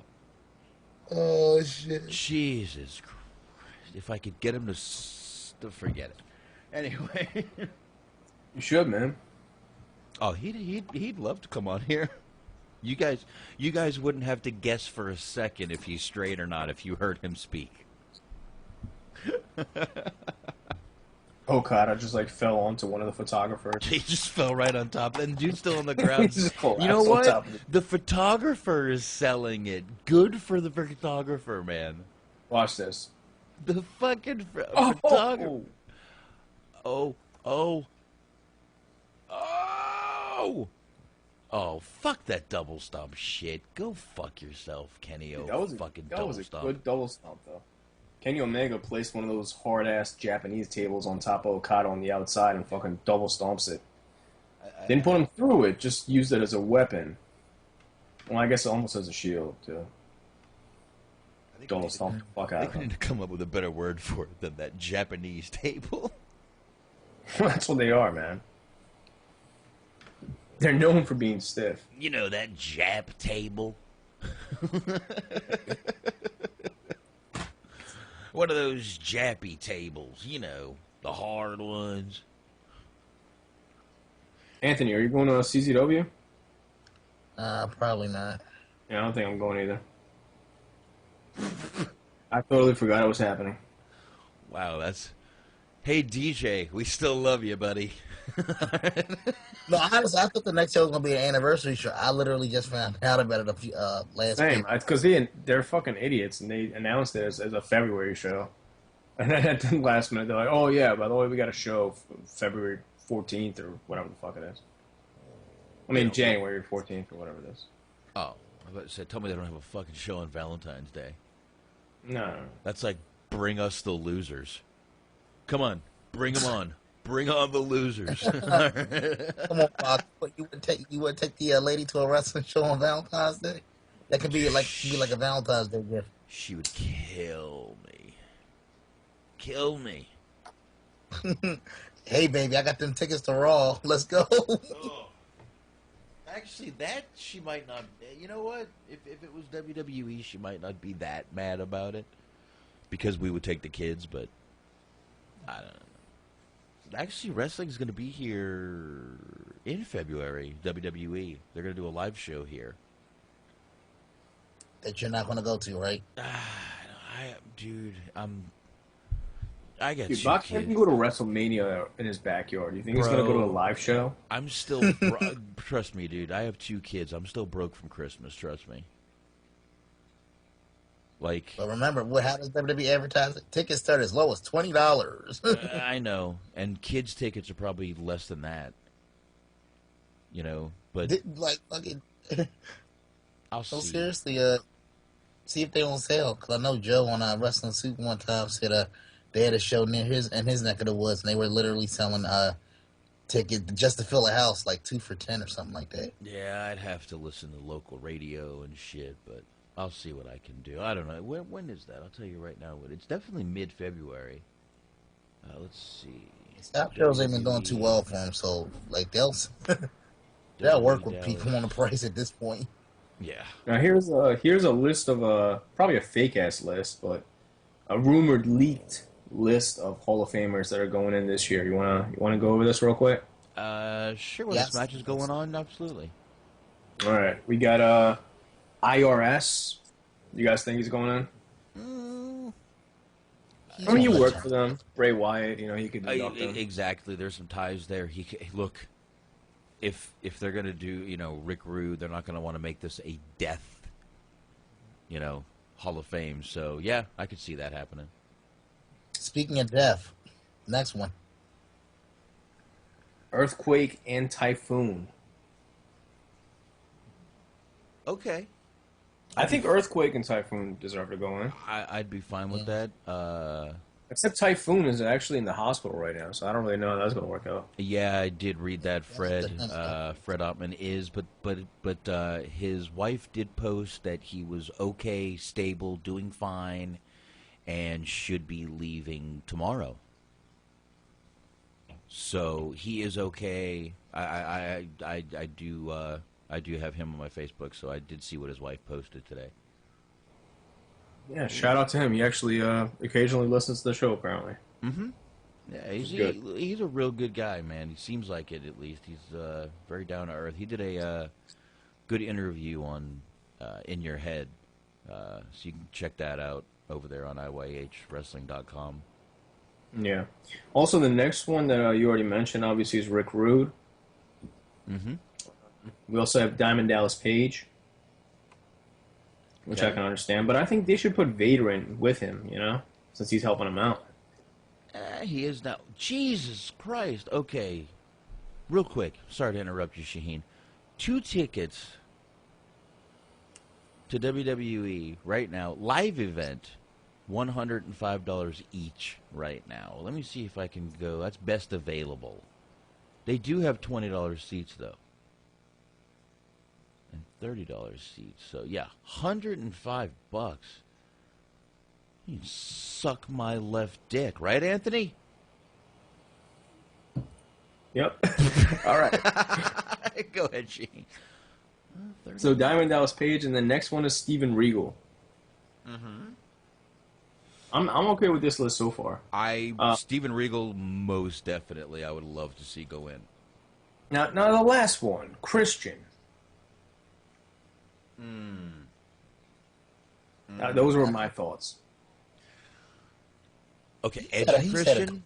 Over, if you look at his whole career. No. Cena included. Edge and Christian, I totally get. Christian on his own? Wow. Yeah, same. Dude, I agree. 100%. He was a world champion. TNA and WWE. Yeah, so was Great Khali. And he'll probably go on at one point, too. I mean, look, dude, if they're going to continue to do this Hall of Fame every year, it's like they're going to, you want to start to see where they want to start to pick random as people to put in the thing, because they're starting to run out of like people to put in every year. Is IRS really a Hall of Fame worthy character? At least he's been around and done fucking 20 different companies. Christian's just fucking boring, dude. Look, I like Christian, but let's face it, his career. When you think of Christian, you don't think of you think of Edge, Edge and Christian. Those were the good days. The 5-second pose, all that shit. You know, them coming out in fucking giant cowboy hats and doing shit like that. That's what you think of. You don't think of Christian with that, you know, shitty music. At last he's on his own. Come on. Seriously, you don't think of that. You think of Edge and Christian, that's the fucking funny shit. Christian on his own, really flop. Failure. I hate to say. I really liked him with Kurt Angle. I thought that was fucking amazing. You know what? That was funny shit. But again, one feud out of... What did they give him after? You know, they really... No. I'm not saying Christian against Kurt Angle. I'm saying Edge and Christian and Kurt Angle as a faction. Oh, yeah. Oh, dude. I seriously liked pretty much everything Edge and Christian did. And you can't... Look, they were the, you know... Edge and Christian, Dudley Boys, Hardy Boys. Come on. That fucking ladder match they put on was... that TLC was incredibly epic. You know, for that time. So, you know... But Christian on his own, really... I consider Christian on his own a failure. Dude, speaking of epic, I don't know if you're still watching us in the background. This match is starting to get up. I am. Okada's getting on the top rope right now. Am I a little bit behind you, Shaheen? Shaheen? Elbow drop from the top rope. Are you all right? Now he's holding his arms out. Nice shot. Look at you can see the crowd from there. That's a big fucking crowd, dude. You can see the crowd when they lit up that shot right there. Wow, man. That place is packed. And, you know, what a respectful crowd. Every now and then you get the, you know, Americanized chants. But most of the time, they're very quiet until something big happens, and then they cheer their ass off. I actually think that kind of sucks, man. That takes away from the match. I believe it's respect for the performers to. No, I know it is, but I'm saying as a viewer, it kind of takes it away from the atmosphere for me. I don't know. I mean, even when we to put ourselves over a little bit, when we did the interview with Lance Hoyt, he even said that that it's a respect, and once you realize that from that crowd, you learn how to play off of that. So, and by the way, check that out. You can go over to Shout Engine and check out all of our interviews right there. By the way, if you're looking, and that one is on YouTube, so you can check that out on YouTube too. There you go. Yeah, that was a really good interview with him. He's a really good guy. Wouldn't mind getting him back on. Is he still in New Japan, by the way? Yeah, he actually just returned. Okay, I need to start recording that on Fridays because it's on my cable and I just don't. I would love to get this New Japan network. I don't want to go through the trouble of having to translate everything. I just want them to make a fucking Roku app in English. I think you can just set it to translate on its own though, so it just translates every time you pull it up. Yeah, I know, but I want to use it on a Roku. I don't know. It's too much work. Oh, I gotta use it on the Roku. I can't use the Yeah, Google. dude, I'm not trying to sit in front of a fucking computer for hours and watch wrestling. I'm too hipster for Google. Yeah, dude. I use Bing. Watch this, dude. This is the move I'm talking about. That fucking look at this. Look at his neck. Oh my god. Oh, goes for a superplex off the top rope, Kenny Omega to Okada, and both of them land stiff on their neck. Both of them. It's crazy because during this commentary, obviously we have it on mute. Right when that happens, look at this. Look at his neck. Oh man, Kenny! Oh my god! And Omega took the worst of that. I think Okada did, dude. I think Omega's neck was looked like a fucking bent soup can, dude. It's crazy because Steve Corino recently just had the neck fusion surgery, right, on his neck. And right when that move happened, he said Okada's going to remember this very moment when he's having the neck fusion surgery. Yeah, and then the back of the neck again. Fucking slammed him with his knee. Yeah, puts him down with I guess you could call that a package slam. Package neck breaker. I don't know. We're just making up names. I'm gonna call it a package slam. We should have had Doug on for this. I'm sure he knows every wrestling move. We don't. That's Mika Nuka Woku. First yeah, could you be any more racist, sir? Mickey Moko Woko. Look at this kick. Oh, yes, I could be more racist. Oh, that's a ching chang ping pong right there. That's a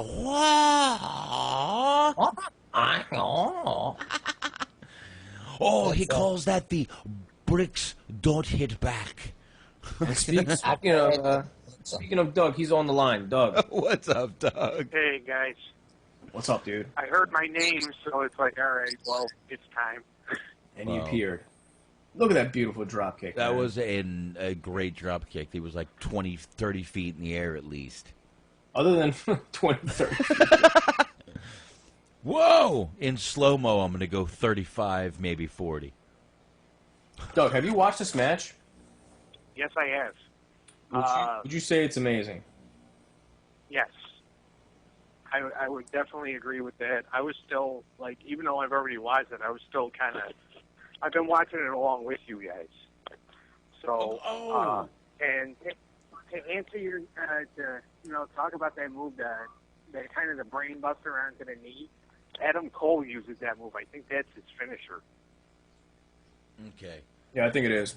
Wow, another great fucking move that flip he just did, Kenny Omega. Damn, dude, they both these guys, from what are showing their ass, dude. Look at that knee, dude. Look at that fucking knee. Brutal. Fucking Brutal. straight Right to in the the back of the ropes. head, dude. That knee is that you can't fake that. Going for literally just kneed the dude in the head. Did they do a nice little exchange here? Go ahead, Doug. Let me ask you guys this. I mean, we keep talking about Kenny Omega to WWE. What do you think the chances are someday down the road Okada going? I think they're going to wait to see Nakamura.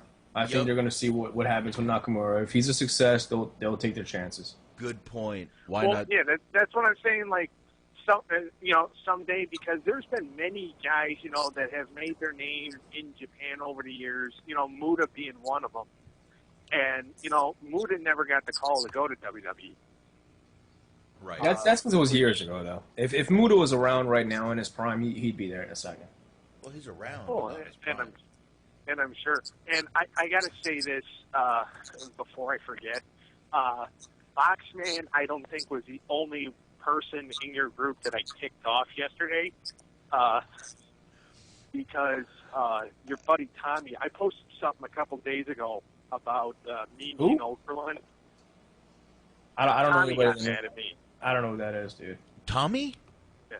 Who? Yeah. Oh. Damn. So He got, Damn. he Don't got, worry about Tommy. Me, and you didn't piss me off. I actually thought it was hilarious. It was a great fucking trick. I appreciate good trickery. Here's the thing, like, and actually, like, when I did that, like, I was gonna post overrated in your guys' group. But since I had already done it, and since you had already answered, I'm like, you know what? I'm just going to say underrated. And then when I saw that you said Baron Corbin, and then when I had the correction said and was like, I meant underrated, not overrated. I'm thinking, I'm like, he's going to think I fucking did this to him on purpose. Oh, you did. Dude. Yeah, and I'm not gonna deny that either. Yeah, no doubt in my mind. But because I just thought it was freaking hilarious. I said to my brother last night, I'm like, I think I confused Boxman. Dude, I'm easily confused and appreciate well done trickery. So well done. I inadvertently put over Baron Corbin, the who knows who the fuck what he is, but I inadvertently did, and I appreciate good trickery. Boxman, did you see that drop kick to the corner? I did. Now, what a hell of a pile driver exchange there. They went for a pile driver, reversed the going for a pile driver, and then he put him in a package pile driver. Dude, that drop kick to the corner where his fucking head bounced off the turnbuckle, that was fucking... I don't know how their necks... There you go. Break. Crowd's lit up again. I don't see one fucking empty seat anywhere. Everybody's in suits also. Dude. Certain places, things are a fucking respectful... Look, in California, people still get dressed up to go to the movies. I mean, Yeah, over here at wrestling shows, dude, it's a bunch of fucking dudes with, like, popcorn spilled all over their shirts and butter shit. Yeah, over here, you go to the movies now, it's some fat dude, sweatpants, dudes. fucking, That's why I don't like shaking hands at wrestling shows, man. All their palms are sweaty. It would actually be cool to see a wrestling show live in Japan. Would you shake hands at a female wrestling show, Shane? No, definitely not. Those sloppy-ass dudes are beating one out in the fucking crowd. Dude, get out. Right in the fuck... Just rubbing their pants right in the fucking crowd. Okay, man. You know how many fucking dirty tissues are left over at the end of the night on the floor? Oh, in that place, Probably can't even go in the bathroom without one sticking to your shoe. Look at these forearms, though, dude. I know they're pretty, again, brutal, man. This has been a great fucking match. Look, dude, I was watching. Go ahead. Look at the concern in the announcer's eyes, like, Kenny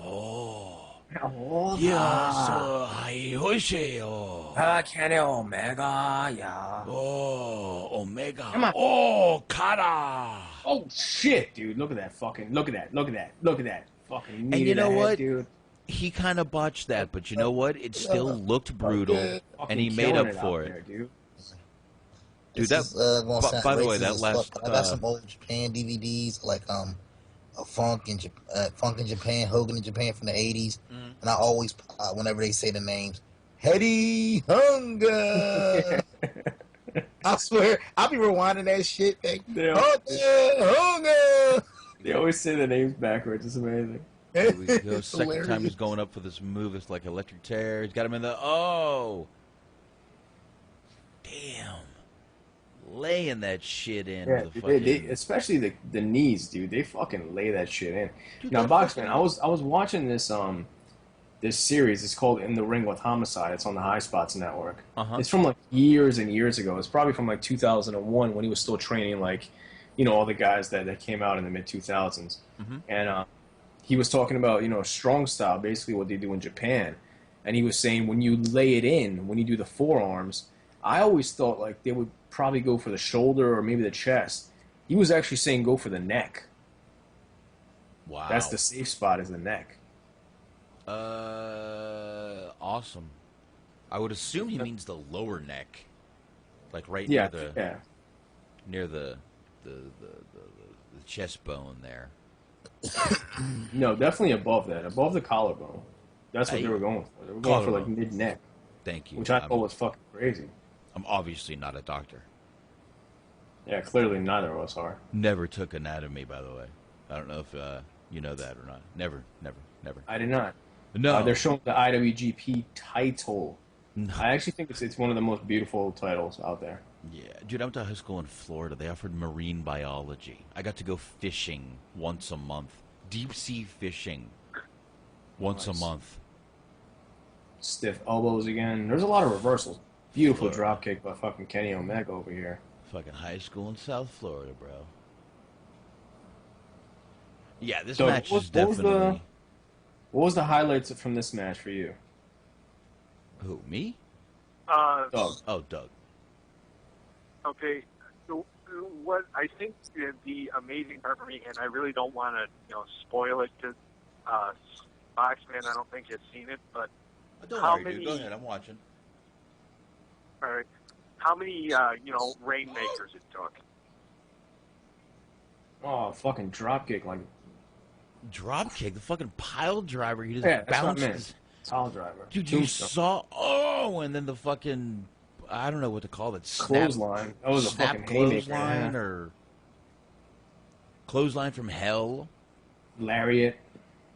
Well, no, that's if it's Okada, because I'm not in front of my computer right now, but if it's Okada throwing the clothesline, isn't that what he calls his rainmaker? Yeah, and that's it. Match is over, dude. No, that's not over. 52. Yeah, it's not. Winner. Oh, I guess. Yeah. Okada. The fuck, man? You missed the one spot though, dude. You missed the table spot, which was like the craziest shit. I mean, I'm watching it. I watched it. We were talking about something else during it, but goddamn, you know what? I'll 6 out of 5. I'm not sure, but definitely an amazing fucking match, dude. From and I've never seen it, so you're getting an honest reaction from me. Excellent fucking match. I think for as long as that match went, and the fact that a lot of matches are slow in the beginning, but it really didn't take long. I don't think for the match. I mean, that match went 45 minutes. Yeah, about that. Yeah. Okay, so to keep somebody invested for 45 minutes, a lot of hour-long TV shows can't do that. I agree, and to be honest, that did not feel like a 45-minute match that we just fucking literally reviewed. I mean, we talked in between it, but amazing match. That one will definitely be fucking top that 2017. How's that? Yeah, actually, I really do. I mean, to be honest, I don't think I mean, we were really early on in the year, but I don't see a match being better than this in-ring wise. Well, People there's the already bar. promised the match of the year. That's it. Who is? No, dude, there's the bar. Everybody, like, a lot of people are saying, "Oh, this is the match of the year already." I'm like, Well, yeah, Dude, exactly. I would have to agree, man. I really don't see anybody topping it. I agree, but you know what? That's the bar. Can anyone step up and beat it? That's it, man. This is it. They basically threw down and said, "Beat this, motherfuckers." You got a whole fucking year to do it. I can see one guy in WWE trying to top that. AJ? If you say Baron Corbin, Shaheen will hang up on I you was right not going to say Baron Corbin. I was just getting. I was not going to say Baron Corbin, but I knew that you were going to say that, Box. No, I'm going to say AJ. I agree. AJ will try to top that. I agree. If anyone could try to top that, it would be AJ. I don't see anyone else that could come close. I think if they let AJ Styles and Seth Rollins go, they could probably top it. You know what? I was just thinking that. You know what? Let's see when Finn Balor comes back, too, what happens. Because he could also try to top that. Coming back from a fucking injury where he fucking had to relinquish the fucking title. I could definitely see that. For some reason, Skype just dropped everybody. So I'll talk for 1 second here. And looks like I got everybody back already. Everybody back already? Yeah. Honestly, I think Finn Balor is a little overrated, man, to be honest with you. Yeah, but, you know, I don't know if you guys heard. Like I said, he gets injured, has to relinquish the fucking title. He's going to be looking to prove something when he comes back. Yeah, but I just think Finn Balor in ring is not as good as the other guys, to be honest with you. I know a lot of people who said, you know, he's an entrance. That's all he is. Well, like comparing him to like a Seth Rollins, AJ Styles, Kevin Owens, Sami Zayn, he's not fucking with those guys in the ring. I think he could. Him and Rollins had a really good match at SummerSlam, though. They yeah, did. I know, I think but they he's do very still, well. dude. He's not on the same caliber as those guys. Anthony, what do you think? Let's go around the circle. Do you think Finn Balor is on the same level as those guys? He's good, not great. Okay, Boxman. Man, I haven't seen a ton of work from him, so I don't know. I mean, everyone talks about him like he's fucking amazing, but I really can't give an answer. I don't think I've seen enough to judge it. Okay. The only Finn I've seen mostly is a little bit of the Prince Devitt stuff from the Wrestle Kingdoms I saw, and his WWE stuff. So, can I really judge that? That's enough, Probably John. not. That's all I've seen too. Really? Yeah, dude. And from that, you make a judgment? Finn wasn't doing like indies like Ring of Honor and shit.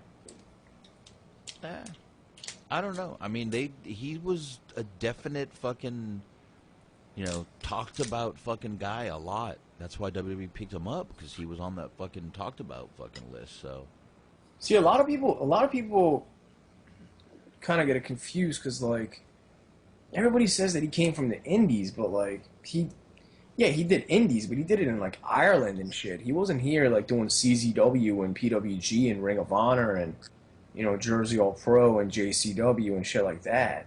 right.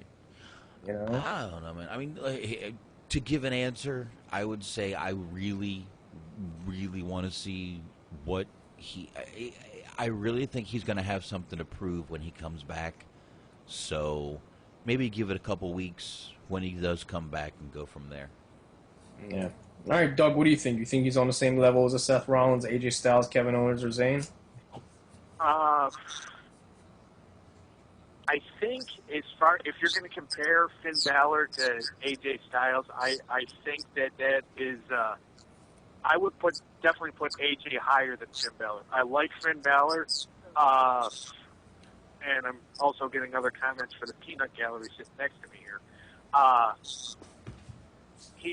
But as far as Finn Balor goes, as much as I like Finn Balor, I don't know if I'd necessarily put him on the same level as those other guys yet. because I really haven't seen a lot of his stuff either. I've seen his NXT stuff. Okay. But yeah, I'd agree. That's what I'm saying. I don't think he's on there.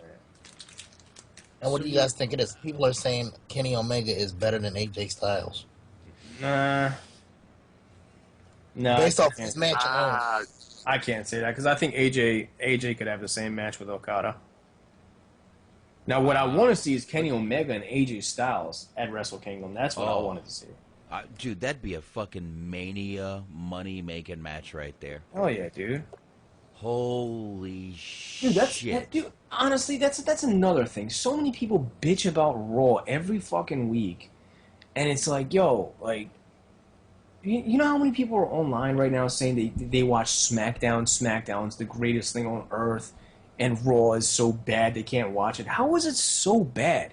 I'm not saying it's great, but dude, like we were fucking sitting through Kane and Daniel Bryan going against Titus O'Neil and Darren Young on a weekly basis for fucking a year and a half. And now you're getting like Sami Zayn, Kevin Owens, all these newer guys, and people are fucking saying it's terrible. Like, the booking may not be good, but at least we have much better they've never had better talent than right now, dude. These fucking guys, any combination of these guys you put together, it could be a 5-star match. Owens, Zayn, Seth Rollins, AJ Styles, fucking Nakamura, Samoa Joe, Finn Balor, Dean Ambrose, any of these guys you put together, they're going to fucking kill it. They got Adam Cole possibly coming in, you know what I mean? Kyle O'Reilly possibly coming in, Neville, any of these guys are fucking top talented guys. Like, there's a good 15 people that can have amazing matches on that roster. And I'm talking about 15 guys that can absolutely kill it, not some guys like Cena that need a good opponent to go in there and have a good match with. I think what it is, though, is the fact that, yes, you've got the talent. It's one thing to have the talent. It's another thing to properly use it. And, again, the old WCW analogy. WCW had the talent. It's just they wanted to put over the guys that had the creative control, okay? Or the guys that, were the more established stars. They didn't want to really create the newer stars. They didn't want to give the guys that could actually work, the big push. They wanted to give the big push to the guys that, had the name. So I'm not saying that that's what Raw's doing, but it's like, again, it's one thing to have the talent. It's another thing to use it, to properly use it. Well, I understand that, but what I'm saying is, even if they're not properly using them, they're just having better matches than they ever did on Raw on a weekly basis. So back then, a few years ago, the booking wasn't any better than it is right now. If anything, right now is better. And right now you got better talent and you're having better matches. Even though storylines might be shit, at least the matches are good. So that's why I don't understand why people complain so much about it, because 2 years ago you had less people complain about it. People need to complain. If people don't complain, they don't have a reason to live. Yeah, and that's kind of my point. That, like, no matter what they're going to do, people are just going to bitch no matter what. Listen, if you don't complain, there's no other reason to go on Facebook but to complain. That's it.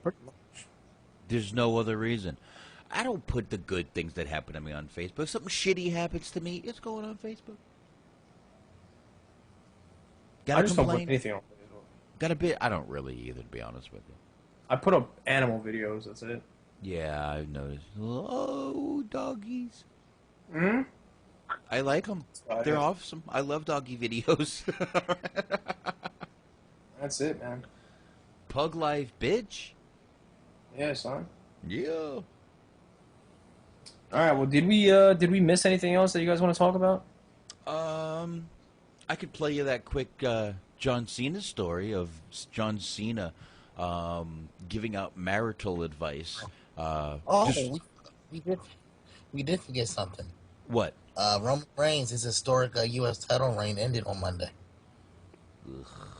You're right. Which guarantees we're getting a new champion at the pay-per-view. I don't know if it's good or bad that he lost that title. because it can be good because like he won't be a double champion because that would have pissed off every fucking body. Yes, but this also puts him way in the contention for a fucking better title. Yeah, and I honestly, I love Owens, but I honestly think right now it's time to pull a plug. If this is the best they can do with him booking wise, take the belt off of him and just start from scratch.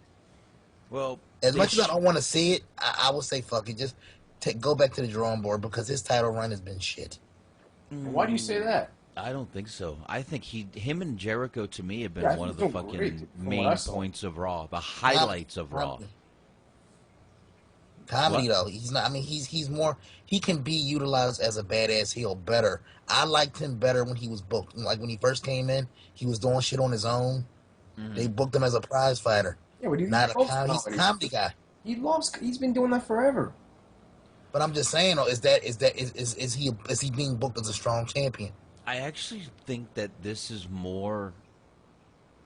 This character he's doing now is more him than the badass prize fighting character. I think he actually enjoys this more, having fun. I really do, and I think you can tell. I think you can see it. No, I absolutely agree. I guess Doug disagrees. He hung up on me. Fuck that. He said something bad about fucking Baron Corbin. But yeah, I really think it shows that Owens is having a good time doing this character, and he's having a blast working with Jericho. And dude, Jericho right now is one of the most amazing heels. You know, so just think when Owens comes out of this with this little feud with not feud, but when he comes out of this little team with Jericho, he's going to be way stronger, dude. I really think he will be. So that's my opinion. I enjoy it. I think they're one of the highlights of Raw. That's my opinion. Damn it. Anyone else? Is Roman Reigns supposed to go against Braun Strowman at WrestleMania? That's a rumor I heard. Oh. That would literally kill Braun Strowman because Roman Reigns would kick out of every fucking move he has. I don't want to see that. I don't want to see that. I wouldn't mind, like Shaheen says. Strowman? I'd rather see Strowman versus Taker than Strowman versus Roman Reigns. I'm not saying I want to see it either. I just said I heard about it. Well, let's be real. Like but let's be honest though. The moment they brought Strowman on the scene, don't you think they had in mind that one day they're gonna? They only brought him in to like be fed to somebody like a Roman Reigns. I don't. Maybe feeding him to Reigns is such a mistake. It'd be like feeding him to Cena. They're going to turn this. I could see 6 months from now they're going to turn him into like the Jolly Green Giant. He's going to be like the comedy giant guy. And that's what I'm scared of. They're gonna big show him. He'll be. Look, I have to tell you, I was surprised he didn't come to the ring as in a diaper as the New Year's baby. But I mean, you should have. Shaheen? Completely just lost Shaheen. Anyone else? I hear him. I don't hear him. Hey, Shaheen. You there? Yeah. Shaheen's breaking up like a motherfucker to me. Yep. Still breaking up like a motherfucker. Shaheen. Alright. Little problem with this call. Give me a second once again. Skype is kicking us in the buttski. But give me 1 sec. We'll get this call back. And hold on 1 sec. I'm going to try to call everyone back. There we go. Once again, Shaheen. Yo. Now I got you. What the hell happened? I don't know, dude. Skype bit us in the ass again. There you go, man. You got Doug back on the line also? All right. I'm sure Anthony will be right behind him. But yeah, I don't know what happened there. Skype took a dumpski. All right. All right. all right. Shit. All right. Well, Foxman, did we miss anything else, sir? No, you want to play this quick little story? You want to hear the story? Sure. Okay. This story is by Puppet. Puppet is a wrestling fan who does some reviews here and there. Check him out. I believe it's Puppet on Facebook. So here you go. Little John Cena saving a marriage. Keep in mind, this is a man who is not married and refuses to get married. Go. Hey guys, I'm Puppet and it's time for some snacky stories. Baby, little tasty treats. Here's something you should know about John Cena. He saved an Alaskan couple's marriage in a bar. This story was told by Chris Jericho, the Ayatollah of rock and roll, in his awesome book, which you should totally buy, Jimmy. The best in the world at what? I have no idea. It's being a heel wrestler, Chris. You're the best at that. Anyway, so after a show in Anchorage, Alaska, Chris and Cena went over to a local bar, and Jericho says there were plenty of fans hanging around, and John sort of started counseling a troubled young couple, giving them marital advice like he was a beefy Dr. Phil. I mean, just what? Okay, sure. What presumably hammered John Cena said to the couple, no one will ever know except for them, but Jericho claims that whatever he said made the couple do some deep soul-searching and should call off their impending divorce. Wow. I mean, I bet John told him to do front squats. You gotta get those front squats in. Athletic performance. You should be squatting every day. There's no excuse for that. Anyway, after that, Cena and Jericho headed back to their hotel room. Jericho passed out in bed, and when he woke up, there was Cena sitting in the corner, still drinking and playing with Jericho's iPad. Jericho said John had taken off my shoes, tucked me into bed, and was drinking my beer and listening to my tunes. Word life. This is basic thugonomics. I'm Puppet, and that's something cool you should know about John Cena. There you go. What do you think, Shaheen? Fuck him.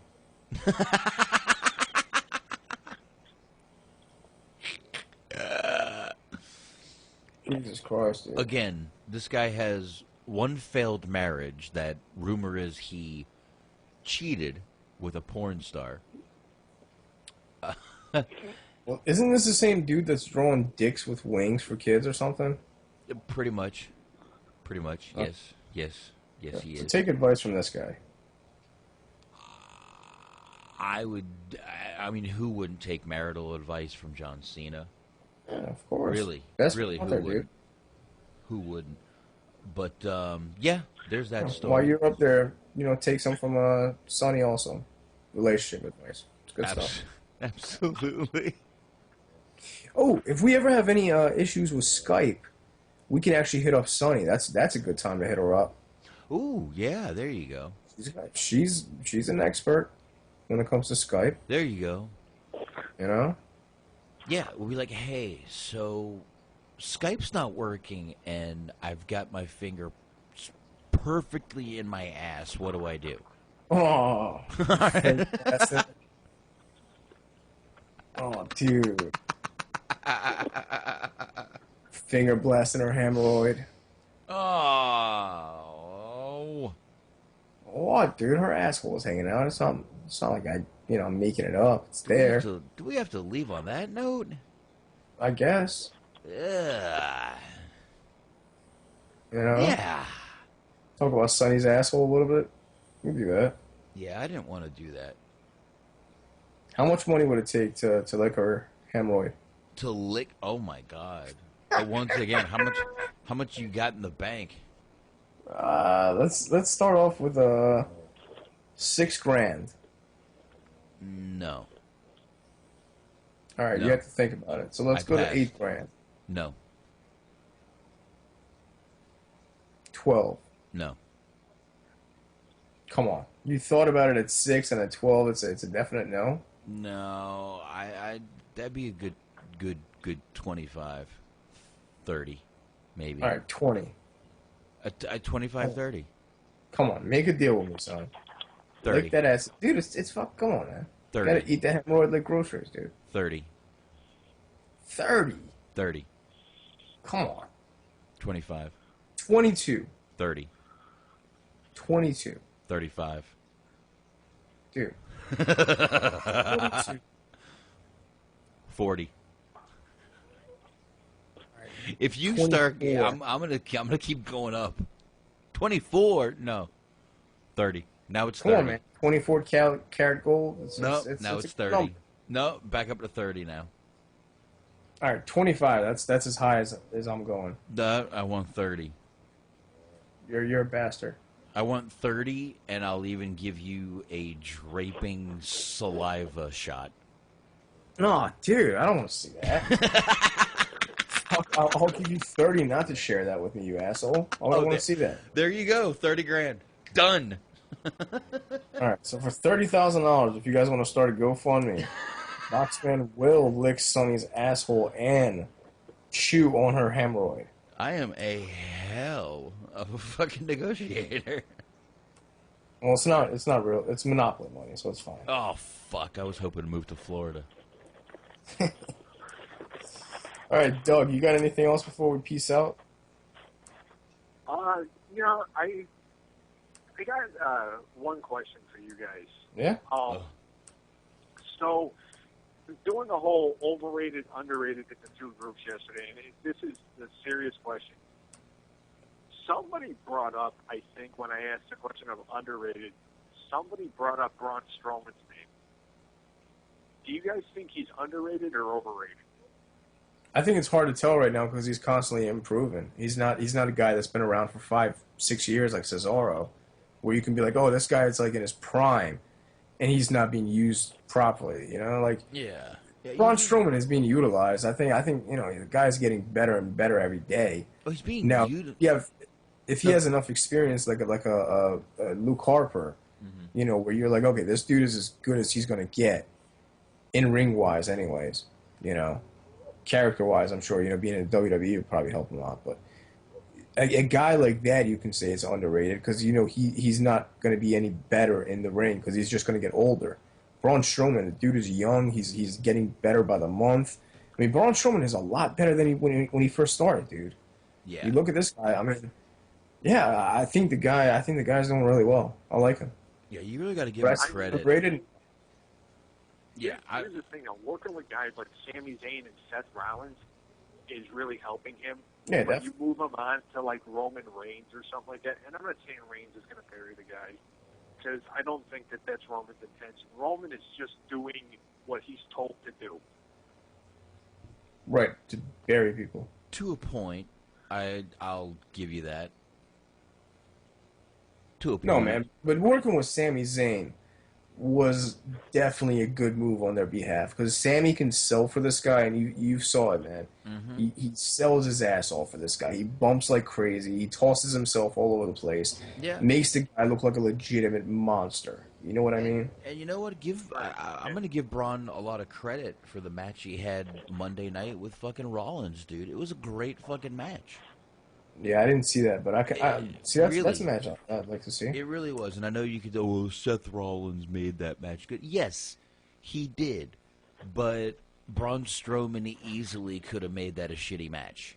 Being as, you know, young, and he doesn't have a lot of fucking... He didn't come from a wrestling background, don't forget. Nah, dude, he had like 4 matches in NXT before he came out. Exactly.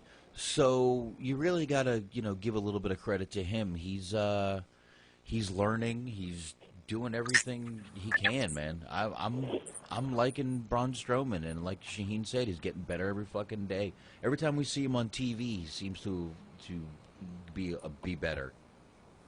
Yeah. No, I think that dude, he's gonna make a name for himself, dude. Mm-hmm. Dude is fucking great. Yep. As long as they don't Kali or Big Show him. I know. And I agree with that. If they start making him the big comedy guy, there's going to be a problem.